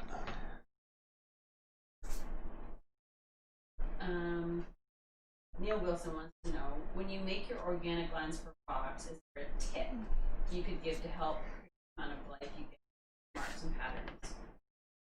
You are a legend. Well, thank you very much. The tip that I would give is, it took me a long time to get comfortable drawing rocks, like a very, very long time. And the way that I did it I've looked at life for drawing rocks, like photos, and actually that really works, but I found it did not work until I started looking at some artists that did it incredibly well. My recommendation is Olivier Vatine. If you're not familiar, he did a book called Aqua Blue. It's a French book. I don't know if it's translated. The one that I have is in French, so I can't read it, but I look at the pictures, you know. Anyway, he did it. In my mind, I think he did it better than anyone. Frank Rosetta did incredible rocks. And what I would do is just painstakingly, slowly, just try and copy those shapes. And so the flow and the quick, you know, throwing those lines and making them work, that wasn't happening for me for a long time. And then eventually I got comfortable with it and I started being able to just throw it. But I'm going to show you this too. So here's my rock. Also barely, and I can't move this paper. This is my drawing. I've got my desk is covered in paint and garbage, so I put this on to make it look a little neater. So I'm going to draw some cracks, and cracks are the same as this. You want to make sure your connection points are solid, and you can actually break everything else up quite a bit. And then you don't want to draw, you know, crack, crack, crack. You want it to be large and small shapes mixed together, and it takes a bit actually to get the hang of making sure that your shapes are varied. That won't just come naturally, so you have to kind of fight it at first. And then I'm going to say, now again, my lighting is coming from here. So maybe I'll make this kind of duck under, so I'll go thicker and create a shadow here. And then I'm going to shore up that connection here. I know I want it thicker here. And I'm going to go thicker toward the bottom of it too, because it's coming away from the light. And then I want to make sure not to go too thick toward the top.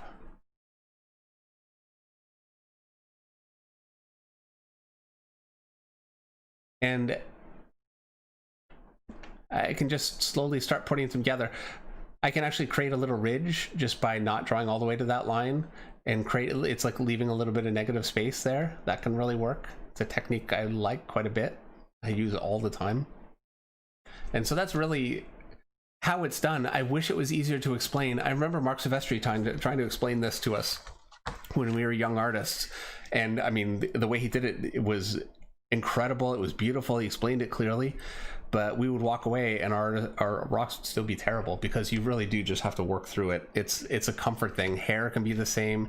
Anything that has an organic, non-defined shape, unless you have a real affinity for it, you have to study it just by repetition and getting comfortable. So if your rocks are not looking good, don't despair. Got back to you. Said Series 2 just did it to my 08, actually kind of nice.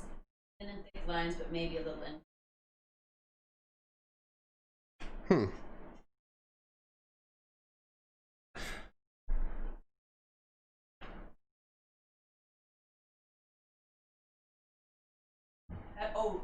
Being a lefty, how do you prevent yourself from smudging in drawings? I use a 2H lead. That really helps. That makes a very big difference. If you use a really soft lead, you'll get a lot more smudging. And then I've learned over the years, I don't even think about it, but I tend to start my shadowing and rendering on the right and then move toward the left where my hand is, and that helps. And the other thing, really, the most simple thing and probably the easiest thing to recommend is just to put a piece of paper under your hand. You can even get an artist glove. It's like a glove that only covers 2 of your fingers. I've never used one. I've seen inkers use them. It gives them a bit of their hand can flow across the page better. So maybe I should try that. You know what? I'm never trying that. No. There's no way I'm going to spend half my day with a weird little glove on my hand. I don't care how well it works.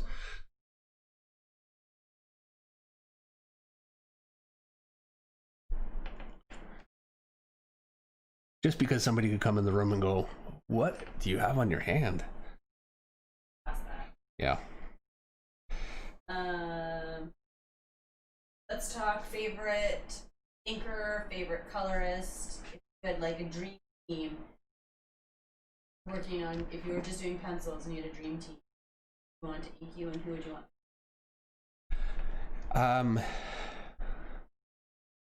I don't just have exactly completely just one person, you know, because there are so many great inkers and colorists.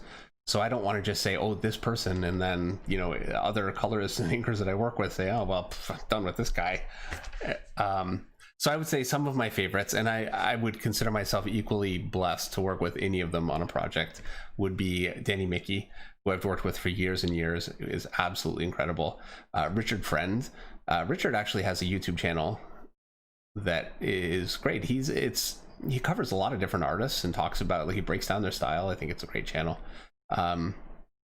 Scott Williams, Jimmy Reyes, who has a channel, is an incredible inker, and he just has a natural feel over my work that I really, really like.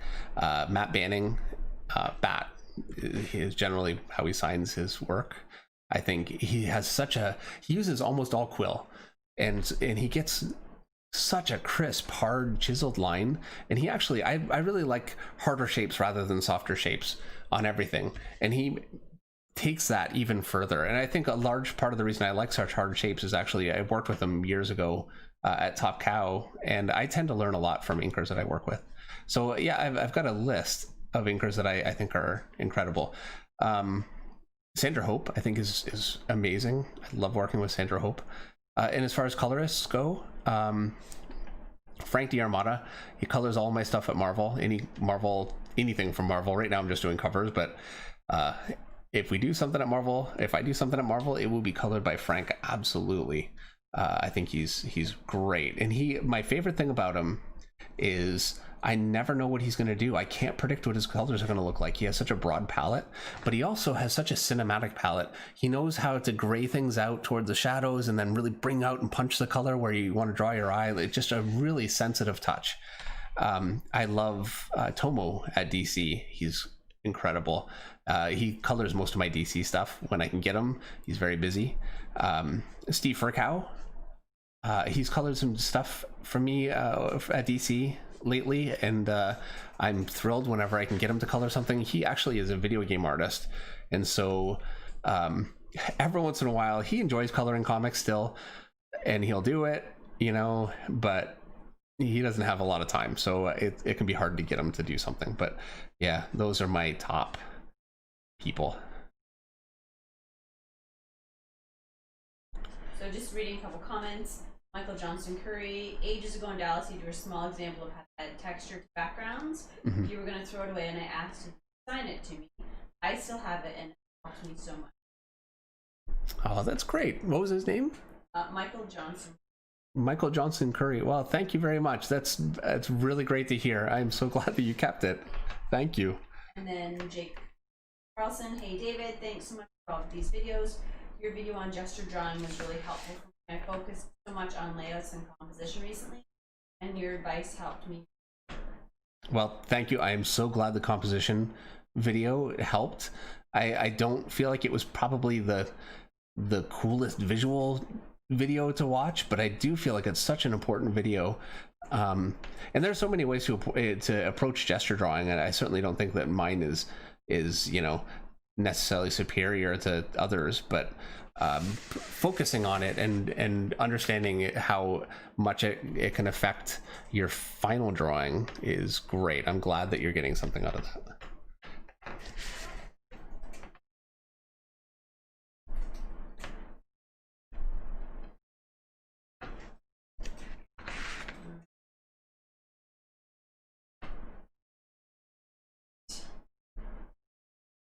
Wants to know if you make a video playing video. Probably not. I will never make a video playing video games because I am the worst video game player ever. I die over and over and over. Yeah. Do you ever color your own work? I have colored my own work. I did a couple of covers that way. I did Justice League of America #1. I colored that one. I don't think it was probably. I would have been better to work with a proper colorist. You know, I get experimental at times. I just get bored and I want to try different things. So yes, I have colored. I prefer painting over computer coloring.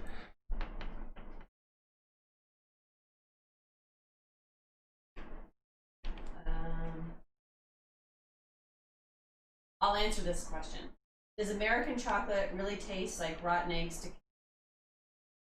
It tastes like wax.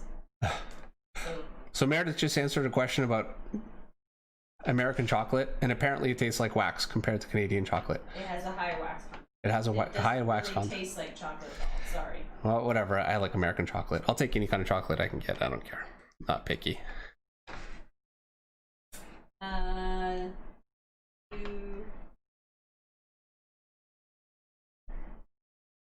So I want to say what I'm doing right now is just with, I'm going to do another one here. I'm going to create a ridge. I know I've got my light coming from this way downward. And so I'm going to create a ridge.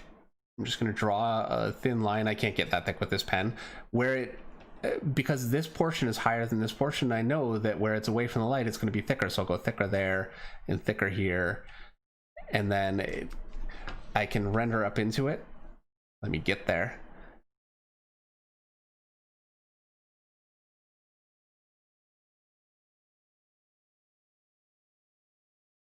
I want to be consistent, and then I'm going to just really short strokes render out of it, and then I can add a little more rendering above it. I should probably be using a thinner pen for this. And that ridge that I gave it, that gap, gives it, it feels like there's a raised piece there, and I love that effect. Have you ever used SketchUp models or DAZ 3D objects or figures? I have used SketchUp and DAZ 3D. I actually went through a bit of a period where I was using a lot of that. I thought it was really gonna make a difference in my work, and it made everything very, very stiff. And it was like a bad period for me. This is the downside of experimenting. You know, I want to try something, and I think I decide, oh, this is the way to do it, and it's gonna work, and then I don't let it go, and it's not working. And it actually took me probably 6 months of just working traditionally again. I didn't do it that long. I did it for a few months to break it and to get comfortable just drawing properly again. I would highly not recommend it. Where I would say it's useful, and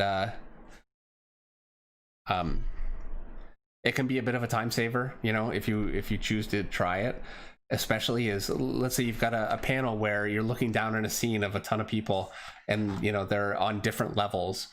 And you know, trying to map that out with perspective and do it accurately with, you know, meeting a schedule, it can be a little difficult. And just throwing that together in 3D and then doing a quick, you know, just a quick gesture trace, so you don't actually get the figures.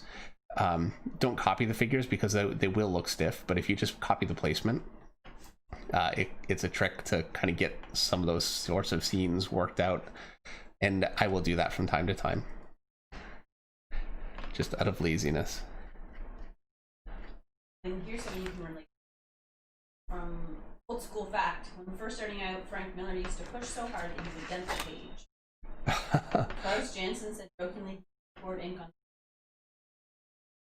So Frank Miller used to press really hard. Well, he's an intense guy. He's, you know, he's the nicest guy though. If you meet him, he's so nice. But, you know, clearly a very intense guy. Yeah. I don't know anybody who does that. Yeah, I could definitely relate with pressing too hard, and I can't help it. I break my lead constantly, and I actually use these pencils as opposed to a clickable pencil because the lead is thicker, so it's less likely to break. The clickable ones I break so fast they're almost useless for me. And we have from Marcelo Braga. Hi David, salute from Brazil. I'm an artist myself and find your stuff. Hi Marcelo. One of the best there are today. Very tasteful, neat. Well, thank you very much, Marcello. Like watching or even follow mainstream Marvel stuff? Like the Marvel. Yeah, of course. I'm a huge fan of the movies. I've watched all of the movies when they come out. I think it's, I mean, we're very privileged right now to be in a time when they're being made.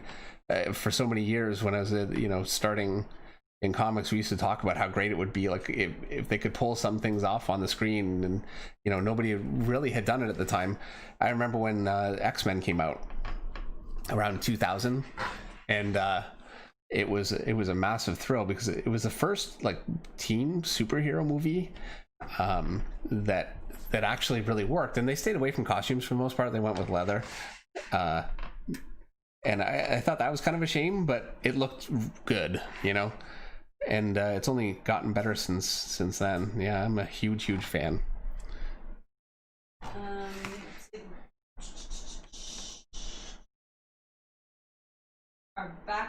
the most time consuming? Trying to make your buildings look so good. I use reference and boring. Just feel boring. Backgrounds, depending, absolutely can be the most time consuming, yes. And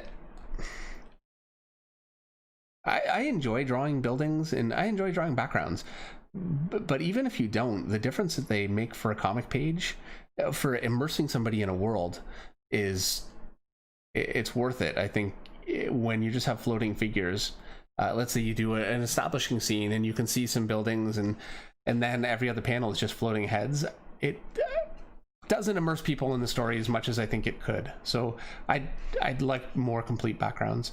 As far as making your buildings look more exciting and interesting on the page, it comes down to composition and black placement and understanding, you know, when a building is far in the background, you want to make sure that your lines are very light and airy, and when something's closer, you want to, you know, really build that up. And anything that you draw, something in the foreground is going to be thicker and something in the background is going to recede and be thinner. And then also it's layering your blacks, and I will definitely do a video on that coming up, on how to layer your shapes and your black shapes in a pleasing rhythmic way that makes it look like a composed shot as opposed to just something that is photographic. Another thing that is very important, and I will cover this too, is using negative space in your drawing and using shadowing and line weight in order to create dimension, as opposed to just drawing you know, flat, rigid, ruled lines. Who's the artist you said that did rocks again? Olivier Vatine. Spell that. Hold on.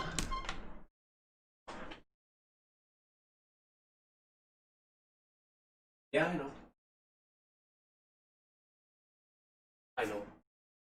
I know right where this book is. Okay, so this is Olivier Vatine. This is Aqua Blue. We're not going to spend a whole bunch of time on it because people have other questions. Yeah, well, you know what? I don't know how to spell Olivier Vatine. You guys have to see this. I'm gonna go to my favorite issue. Look at this stuff. And there's a great page with rocks.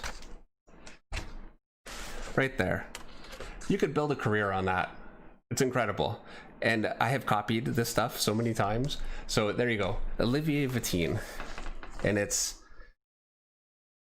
Vatine.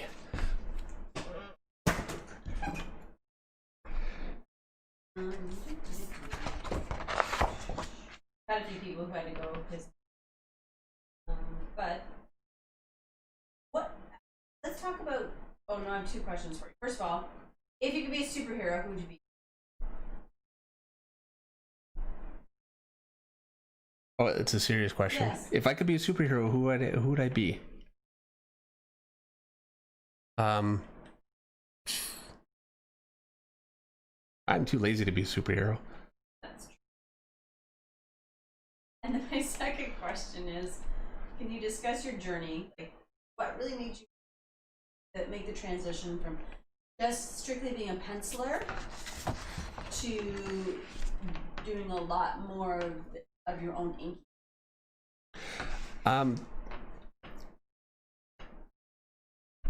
I can be very unfair and critical with inkers, and it is such a difficult job, especially not only when you're inking are you you have to do a job that pleases you and that you can be proud of, but you're also beholden to the penciler's whim, and it's incredibly difficult. And I try to be sensitive to that, but I know I can also be difficult. And I really have specific things that I'm looking for, and it can be difficult to find that. And then sometimes the inkers that I really like will be busy on another project, and I can't work with them. And yeah,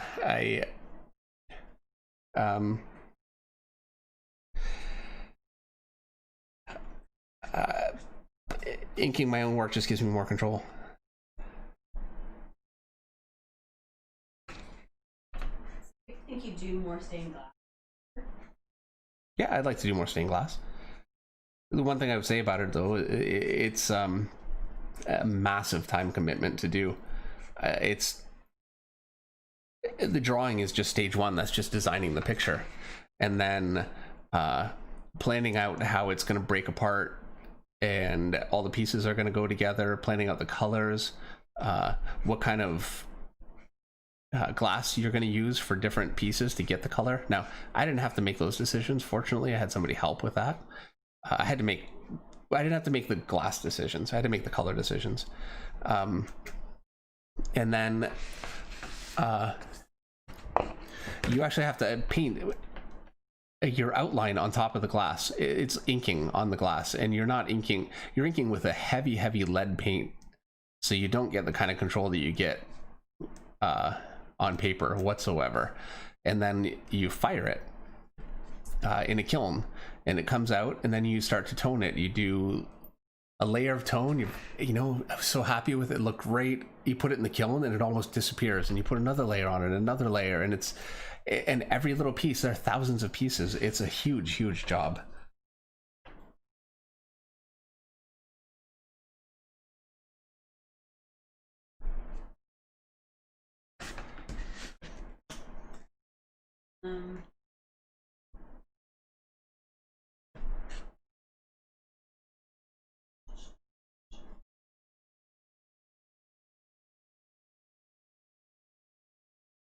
Low precision art.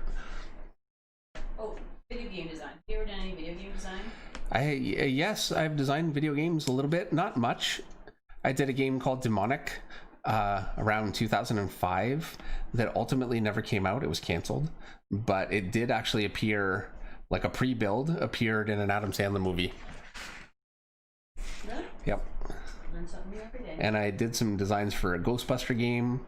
I did some X-Men designs for an X-Men game. I was working on X-Men at Marvel, and so I did some designs for that.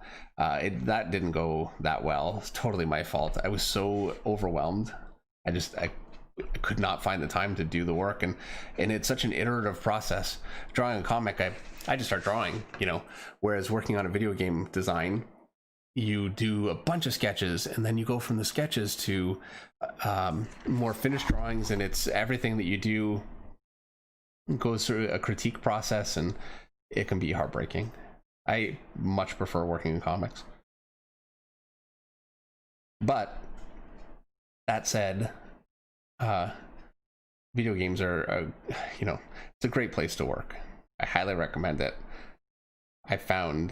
I'm spoiled by comics. You just get so much freedom.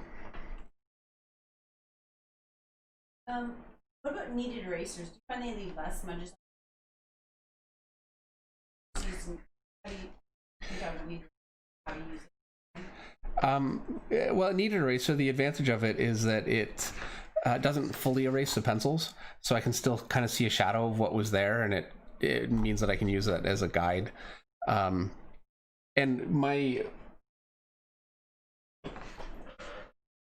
I use these ones too. I use just like a white eraser also. So a lot of times with inks, I like using a kneaded eraser because it erases the pencils just a little bit less.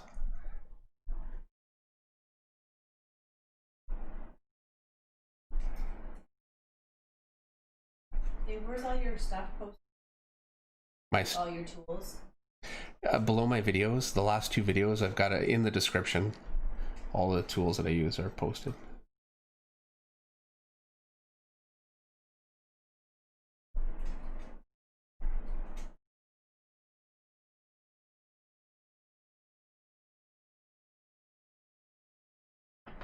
What do you think is harder to draw, men or male or female characters? Well, it depends on where your strengths are. For me, female characters are more difficult to draw. They're faster to draw, but they're more difficult. And Mike Stewart wants to know if you can tell lines. Well, the line of beauty is just it's a curved line that has a broader curve going into an opposing smaller curve. And it's something you see all over the place. It just has a nice rhythm to it. It's much more interesting than just a flat curve. And so, you know, it's something like with hair, I'd never just draw a curve. I always draw a line of beauty line. and you know, with anatomy, with female figures especially, but male figures too. Like really, it's something that I use everywhere. Like if I was to draw some wires coming out of a machine, I would not just draw curves. I'd draw more of a line of beauty type of a line. It's a simple thing, really. I mean, it's not a, you know, it's not a complex concept, really. It's very simple, but it's very effective. So, let's say comics died. What would you do instead of comics? If you drawing no longer was an option for you, what would you do? If I couldn't draw Anymore. Well, I would say I would paint. If I couldn't do art? Yeah, let's think about if you can do art. I really don't know. I don't know what I would do.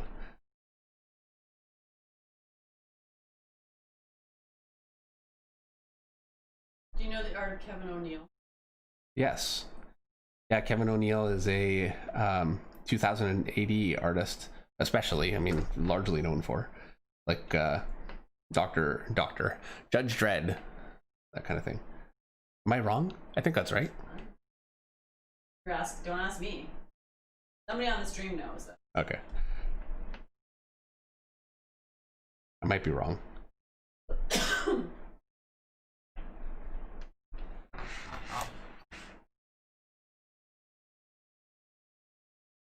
So I'm going to keep going along with this pen for a little bit longer.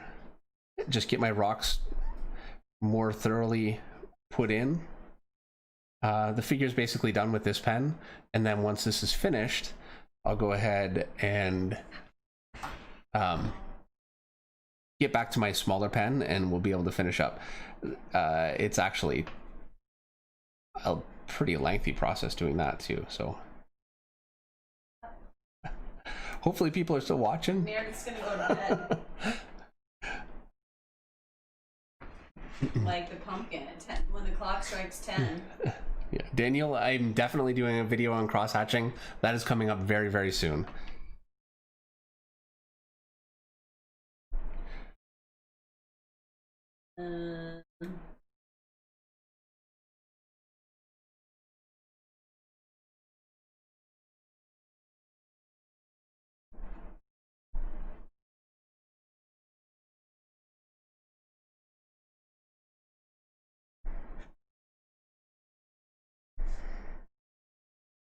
So if you had to recommend, Are these your questions now? no, well, this one is, but it's based on other things I've read. Oh, okay. If you were going to recommend 3 comic books or 3 books for an aspiring comic artist that they had to have in their library, what would they be? Just 3. Wow.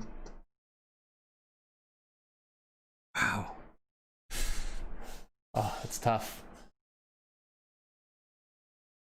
Let me think about it. You're narrowing it down so much. I know. People don't have, people live, we all live on budgets these days. So, that's why I ask. Narrow down to 3.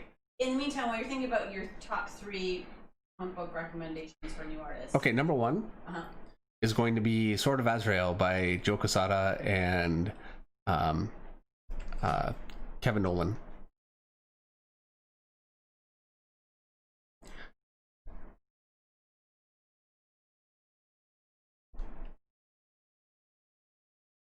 And I would say Mark Silvestri's Wolverine run.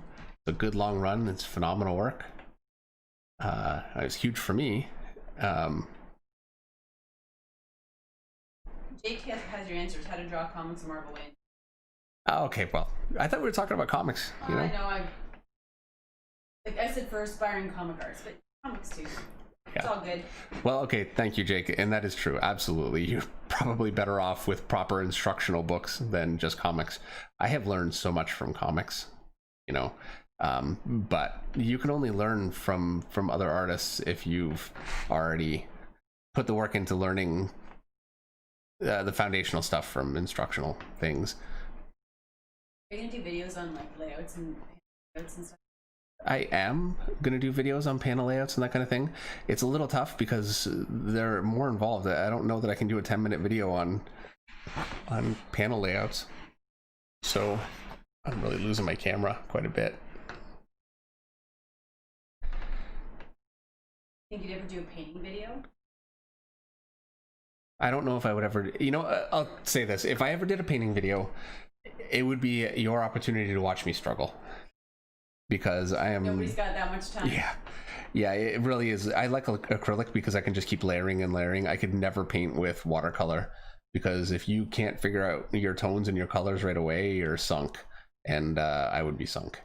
So I love painting. I don't do it enough to be competent. So there are times I like how it turns out, but it's just such a back and forth process. I would be the worst person to look at for how to paint. Thanks to the people who are still watching you. Yes, thank you. Actually, yeah, and for everyone that's been watching from the beginning, thank you very, very much. I hope you're enjoying it. I'm certainly enjoying spending time with you and drawing. This has been great so far. It's a little tough. I wish I could draw and look up at the comments at the same time. And Alex, if you gotta go, thank you for staying as long as you did. I really appreciate it. Thank you in F82 second. And thank you, Jonathan. Thank you for sticking around. I appreciate it. Do you miss being in the studio with other artists, like when you were in Top House? I do and I don't. I'm a bit of a loner. I miss it all the time. I couldn't do it every day. But yes, I really do miss it. And just the innovation that comes from so many artists together. One person comes up with something cool and everybody else kind of picks it up and everybody competes with each other. It makes you better so much faster. And also, if you have a good group of artists that you're working with that are supportive, they can really help you understand the things you're doing wrong without just crushing you and making you want to stop.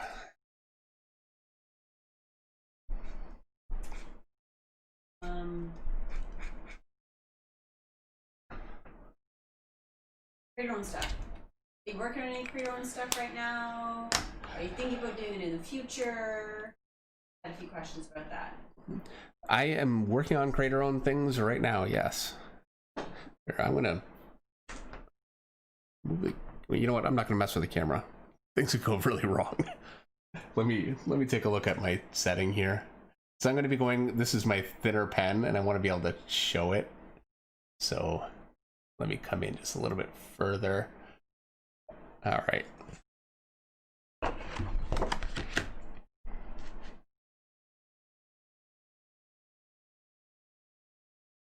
This has been a very unusual experience, I really did not expect to be on here answering the telephone.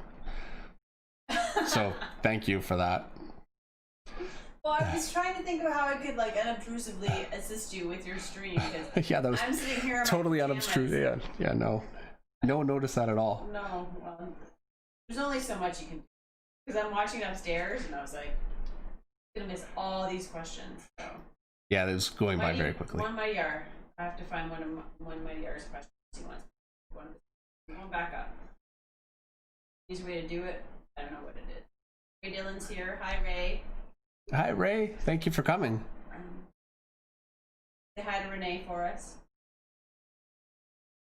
Ray Dillon is a colorist, letterer, writer, an incredible talent. And worked with Meredith. On The Light Princess from Cave Publishing. Got to get my own property. Yeah, absolutely. One Mighty R, I don't see any questions, so I just likes you, Dave. Thank you, One Mighty R. Do you have any plans on doing an Art of Dave Finch book? The closest thing I have to plans for that would be to do like a sketchbook, and I've done it before. It's been a long time. I really am kind of due. It's a little tougher. I had comic sketch art when I was doing sketches at conventions, taking scans right at the convention, and he was keeping a list he was going to do a book, and I'm sure we still will, but obviously it's a little bit on hold right now. So Favorite Batman artist? Simon Bisley and Greg Capullo. Favorite Batman actor? Ben Affleck. I don't care. I thought he was great. Favorite Batman Okay, movie? I thought he was great when he was into it. You know, my favorite Batman movie, the one with Bane. Oh, Tom Harvey, is that? Yeah. Do you feel in charge? Good.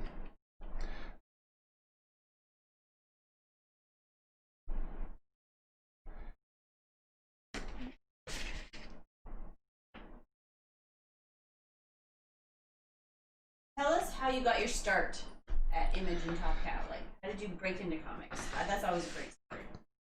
Actually, you know what? Somebody asked earlier on, you know, how do you get in? It's so difficult to get noticed by Marvel and DC and that kind of thing. And I completely am totally remiss. Most people that I know that have gotten into comics got in through conventions, and that's how I got into Top Cow. I showed someone at the Top Cow booth my work. Actually, I had just shown Dan Fraga my work. This is in New York in '94. It was June, I think, of '94. May, early June. Anyway, and Dan Fraga was very, very supportive, which was great. I actually, showing my work at conventions, I had some people that were truly not supportive. I mean, pretty harsh, but you know, it toughens you up, I guess. And then I went right from there. I talked to David Wool. I didn't talk to him right away. He wasn't there. Actually, I had to wait quite a while. Somebody said, you know, wait around, he'll be back. And so I talked to him, and he liked the work that I was doing. It was very influenced by Mark Silvestri, so it fit that way. And he said, you know what, we have I want to say an internship program. It wasn't even really so much a program. I thought I'd be going down to Top Cow. They were in San Diego, and it would be this whole like real process. You are now an intern, and you know, here's where you are in your I don't know what I expected, but it was much more informal. So I got a 3-month internship, which is basically like a trial period for them to see how it's going to work. And I spent that whole 3 months in abject fear. And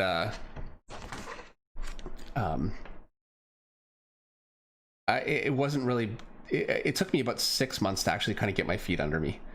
And I had one of the other artists who had been around at Top Cow for a long time say, yeah, you know, it's a good thing your work has kind of come together a bit, because they were really looking at letting you go. I'm like, wow, thanks, man. I feel great. Appreciate that, buddy. One piece of artwork that you've done that's your favorite?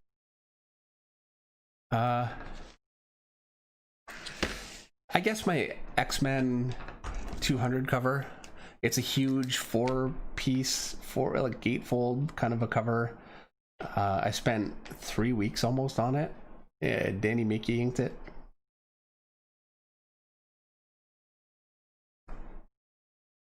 So I'm going in with my Posca right now. I'm just cleaning things up. Like here, I don't think that worked. Got a bit of a line there I don't like. That got a little lumpy. And I've known, the whole time I've been doing this, I've known that there are places where I was unhappy with how it came out. And, you know, I wait until I'm, for whatever reason, ready to use my whiteout, and then I just drop it all in at once, generally. And I tend to forget things, but I figure if I can't see it, I'm gonna have to go back in. This is my better paper, but it's still kind of soaking in and making a mess, so I'll have to let it dry. How much of this process of what you're doing right now is autopilot?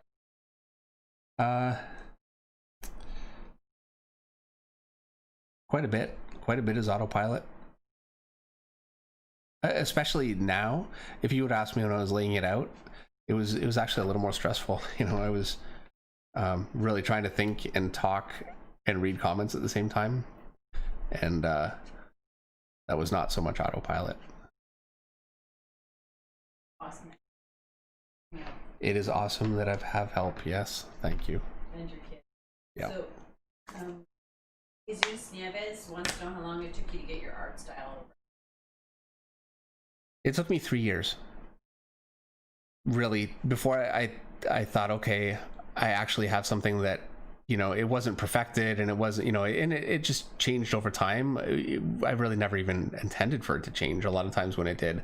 But for me to say, okay, you know, I feel like I have a style that I'm jumping everywhere where it's not even on the screen. I'm so sorry. I started looking at Simon Bisley, and that's actually when things started coming together for me at Top Cow, and I was feeling more confident. I started to have a style that, while it wasn't realized, it was kind of going somewhere, and it was holding together, and it wasn't just looking like a really bad copy of Mark Silvestri. And then from there, I loved Dale Keown's work. He was doing Pit at the time, and I started copying a lot of his rendering. And I struggled so much with rendering, I just couldn't make it work. And once I had a basis with Simon Bisley, the way he constructs his black shapes, it gave me enough that I could go from there and then start to add some rendering to it, and it was starting to work for me. I was feeling better. And then Travis Trest is an incredible artist, and I was a huge fan for years, and I never had the guts to try and do any of the kind of thing that he was doing. And I thought, you know what, I'm just gonna give it a shot and see what happens. I mean, why not, you know? So I just brought out a sketchbook, and well, that's not true. We used to get free paper from Top Cow. I just took paper. We're not supposed to do that, but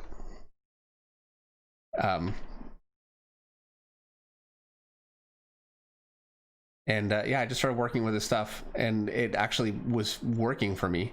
And I never pulled off anything close to Travis, but it did actually, with what I already had, it just kind of meshed. And it was that time that I did Ascension. It was 1997, and that book was a big success at the time. It did really great. So, you know, all of a sudden I was feeling like I'm actually, you know, going to be able to make this work, and it's not going to be a fiasco. I was so afraid of going home and saying, yeah, well, I tried, you know. Do you think there's an age where it's too late? I don't know how to draw comics or again. 32. No, there is no age where it's too late. There really isn't. The thing about getting into comics is you will not start out making a lot of money. That's just a fact. And so it makes it much easier. The reason you see so many younger people do it is they can make those sacrifices. They don't have a family to provide for. And so, you know, they can afford to. I worked for a year for $100 a week for food money. So, you know, that's a real thing to think about. Now, that's unusual. Generally, you'll do a little better than that. But yeah, it's the sacrifice of saying, okay, I'm just going to commit to this, and it's not going to pay. You know, when you're older, you've got a job that pays well, and you know, how do you find the time? Let's say you are a firefighter during the day, or an accountant, or whatever it is. How do you then go home after working all day and then put in the major time commitment of drawing a comic? Because it is a major time commitment. And if you are willing to do that and put that time into it and really devote, you know, not just into working when you get work, but just into studying, you absolutely can do it. And it is absolutely worth it. I mean, consider the time that you're putting into learning, like school. You know, if it takes you a few years to really start to get comfortable and do the kind of work that gets you some attention, well, it's no different than the time that you would devote to schooling. And you should look at it, I think, the same way. I don't necessarily think going to an art school is the best idea, just because I mean, I think you can learn so much, but it's not necessary to get work. Nobody looks at your degree at all. It's not a factor. So you really want to bear that in mind. And I think if you're younger, it's probably a better idea to go to school for business. Artists tend to not be the best business people. I want to hear more about Mike Turner and your relationship, and maybe some Top Cow stories. Mike started 2 months after I did, And he had actually, I mean, he had a great start. Like he he was incredibly talented. So he learned so fast. It really made a lot of people upset, including me. But when he started, Mark Silvestri had a background artist that really didn't work out. I don't know what happened. The stuff just was unusable, and he penciled so hard. It wasn't somebody in the studio. I don't know where he found him. Anyway, Mark had to go back and fix everything himself. It was a real nightmare because the guy penciled so hard. It was basically impossible to erase. And we weren't using, like, there was no option to go on the computer and fix it that way at the time. And so they started looking through samples for a background artist for Mark, and all the rest of us, we actually got hired as artists. And I did backgrounds for Mark early on. That's actually my first credit. But Mike was the first artist that was hired specifically for that. And I remember when he found that out, he was a little concerned, because he thought, is this all that they're gonna want me to do here?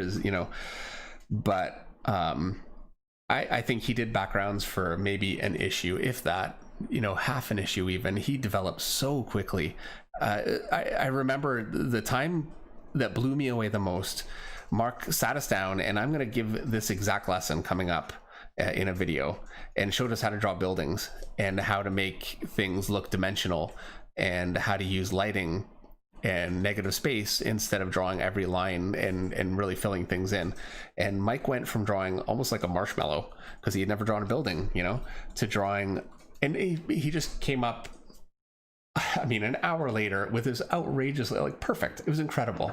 It was amazing. And we all just went up to Mark's desk and looked at it and were dismayed. He was a great guy. He actually sat in the studio. I sat out facing into the room. He was in the corner with his desk facing me, right beside me, for years. So yeah, we worked together side by side for a long time. Really, we moved studios in, I think it was 98. So from 94 to 98. And when we moved studios, Mark was doing Fathom.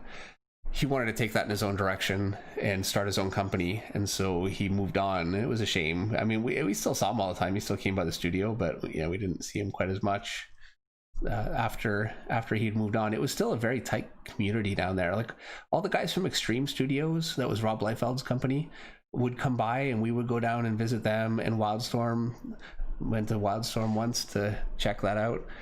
And actually, before, when I first went to Top Cow, we were still in San Diego.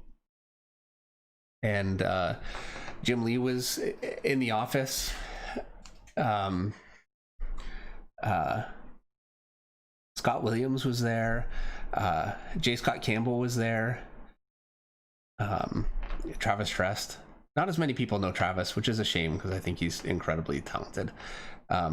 And so, yeah, I worked along all those guys for a little while, and then we moved off into our own studio. But we were in LA. It was 2 hours away. We would just, go up the road and go visit for, a day and have dinner and hang out with everybody. Like, we were all friends, and that's something I really, really miss is, I see artists at conventions and you make friends, but it's never the same as when you see people all day, every day. It's almost like, it's like a real brotherhood.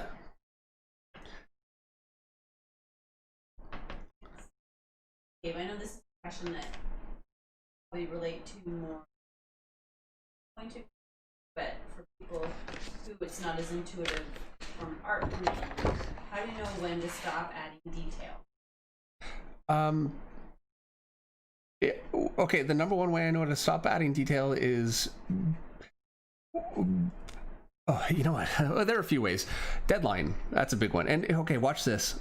I just want to say, I drew ink and I splattered it with my hand, and also it came on. I don't know what's going on. I think I might need to move on from that pen, and I've got a few of them. Just didn't go on well. But I can go back on with this pen. I cannot do this with any other whiteout that I've used. So I can just clean it up, which is great. But anyway, as far as adding detail goes, I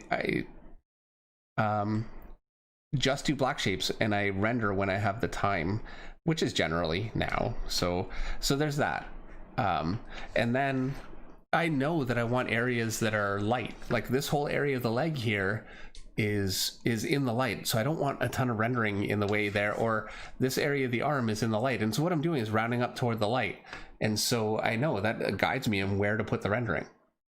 And then it also, the other factor is, like, I'm gonna render his belt right now, and I want the whole thing to be a little bit dark. You know what, I'm gonna use my pen that hasn't been working the best. Let's see if I can get, that worked. And I'm gonna crossways render, and I'm doing this just to kill this whole thing back and push it in, so it's further out of the light, but I don't want it to just be black. So I'm just doing that with it.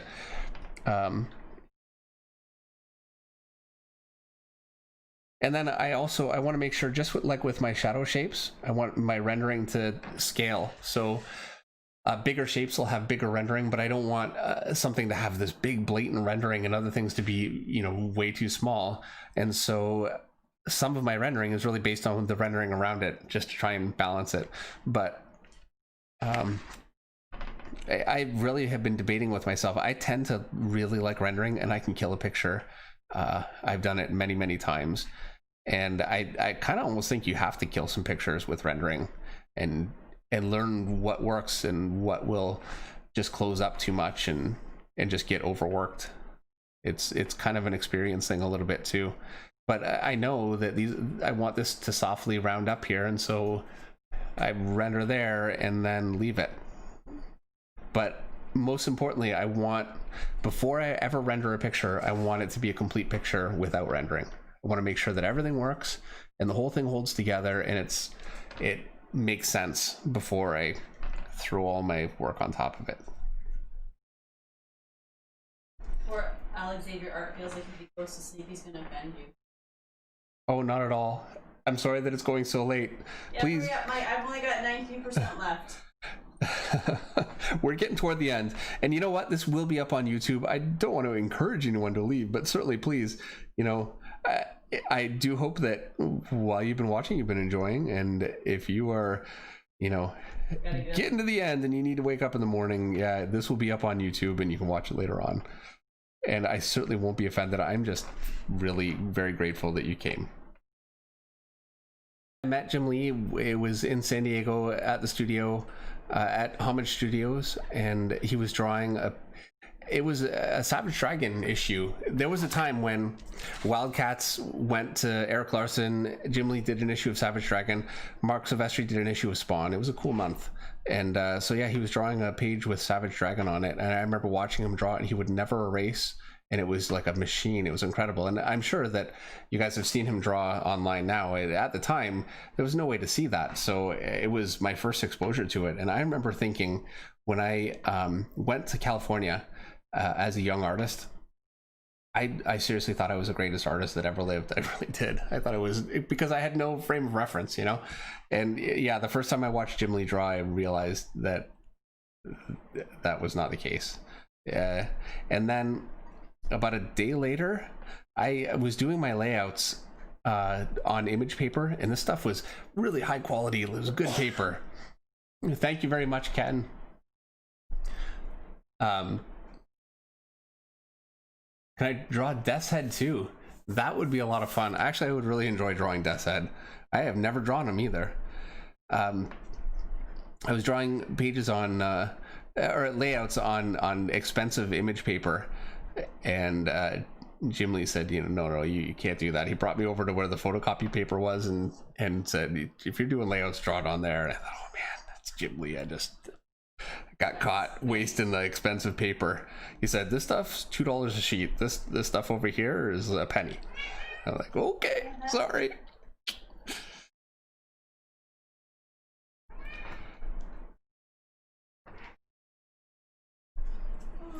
Henry, I think, what character I would like to draw but I haven't yet. I have drawn almost every character, certainly like at least once, almost every character. But a character I would love to do a series of, and that I probably will never get the chance to, realistically, would be Lobo. I love Lobo. That would be an absolute blast. I'd love to do it with Keith Giffen. He's, you know, he wrote all of my favorite stuff with Simon Bisley. I don't know how well I could pull off humor, so it would be a bit of a different Lobo book, though. I might end up hating my own version, but I would love to give it a try.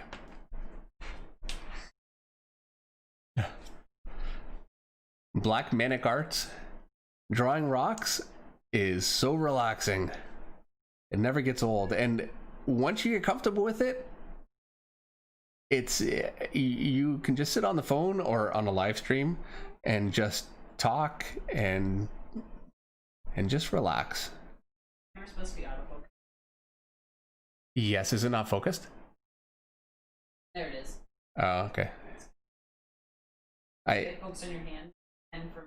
I never normally set it to autofocus, but I was afraid that I'd be moving the camera around, so I didn't want to lock it. But I never did move the camera, so next time I will make sure that it's locked focus, so that won't happen. This is a learning process.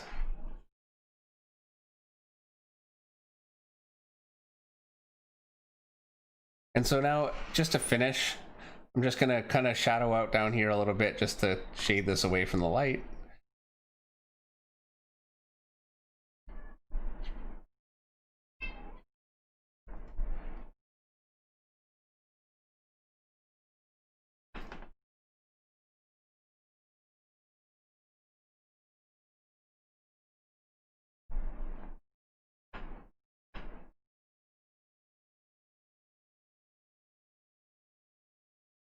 And for next week's drawing, I have a Discord. I mentioned earlier on, I'm going to put up a question. I don't know how to do polls, unfortunately, but I'm going to put up a question and ask for what character to draw next week. And next week will be pencils. Since it was inks this week, I'll make sure to do pencils. But yeah, if you have a character that you'd like to see drawn, whoever that character is, just let me know, and the character that gets the most votes is what we'll do next week. So I think it should be fun. As much as I love to draw Batman, it's nice to draw some different characters.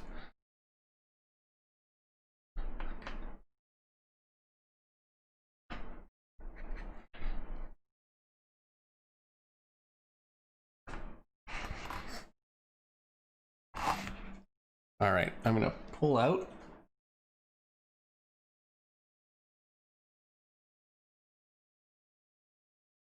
So there's the whole picture. Oh wait, it's got a whole leg we didn't finish. Don't worry, it'll be black. Find my brush. Can't find my brush. Oh, here we go. All right, here we go.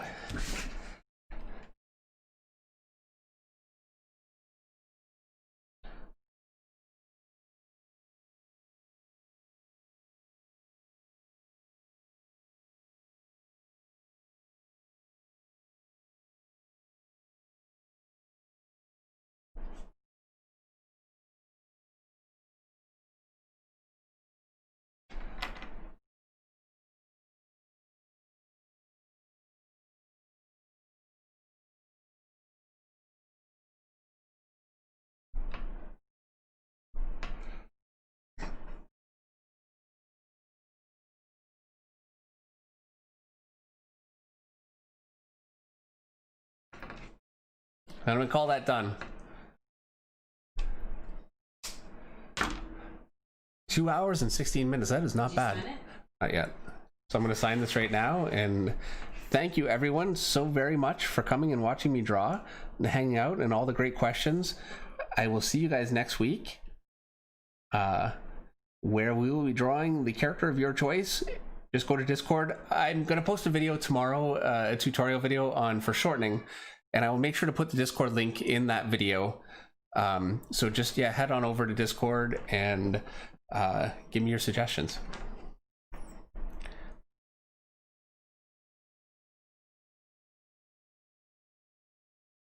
All right, so I think this is the part where I say, you know, like and subscribe and all that stuff. So, you know, please do. And most of all, thank you very much for being a part of this. This is the first stream. We had a few hiccups.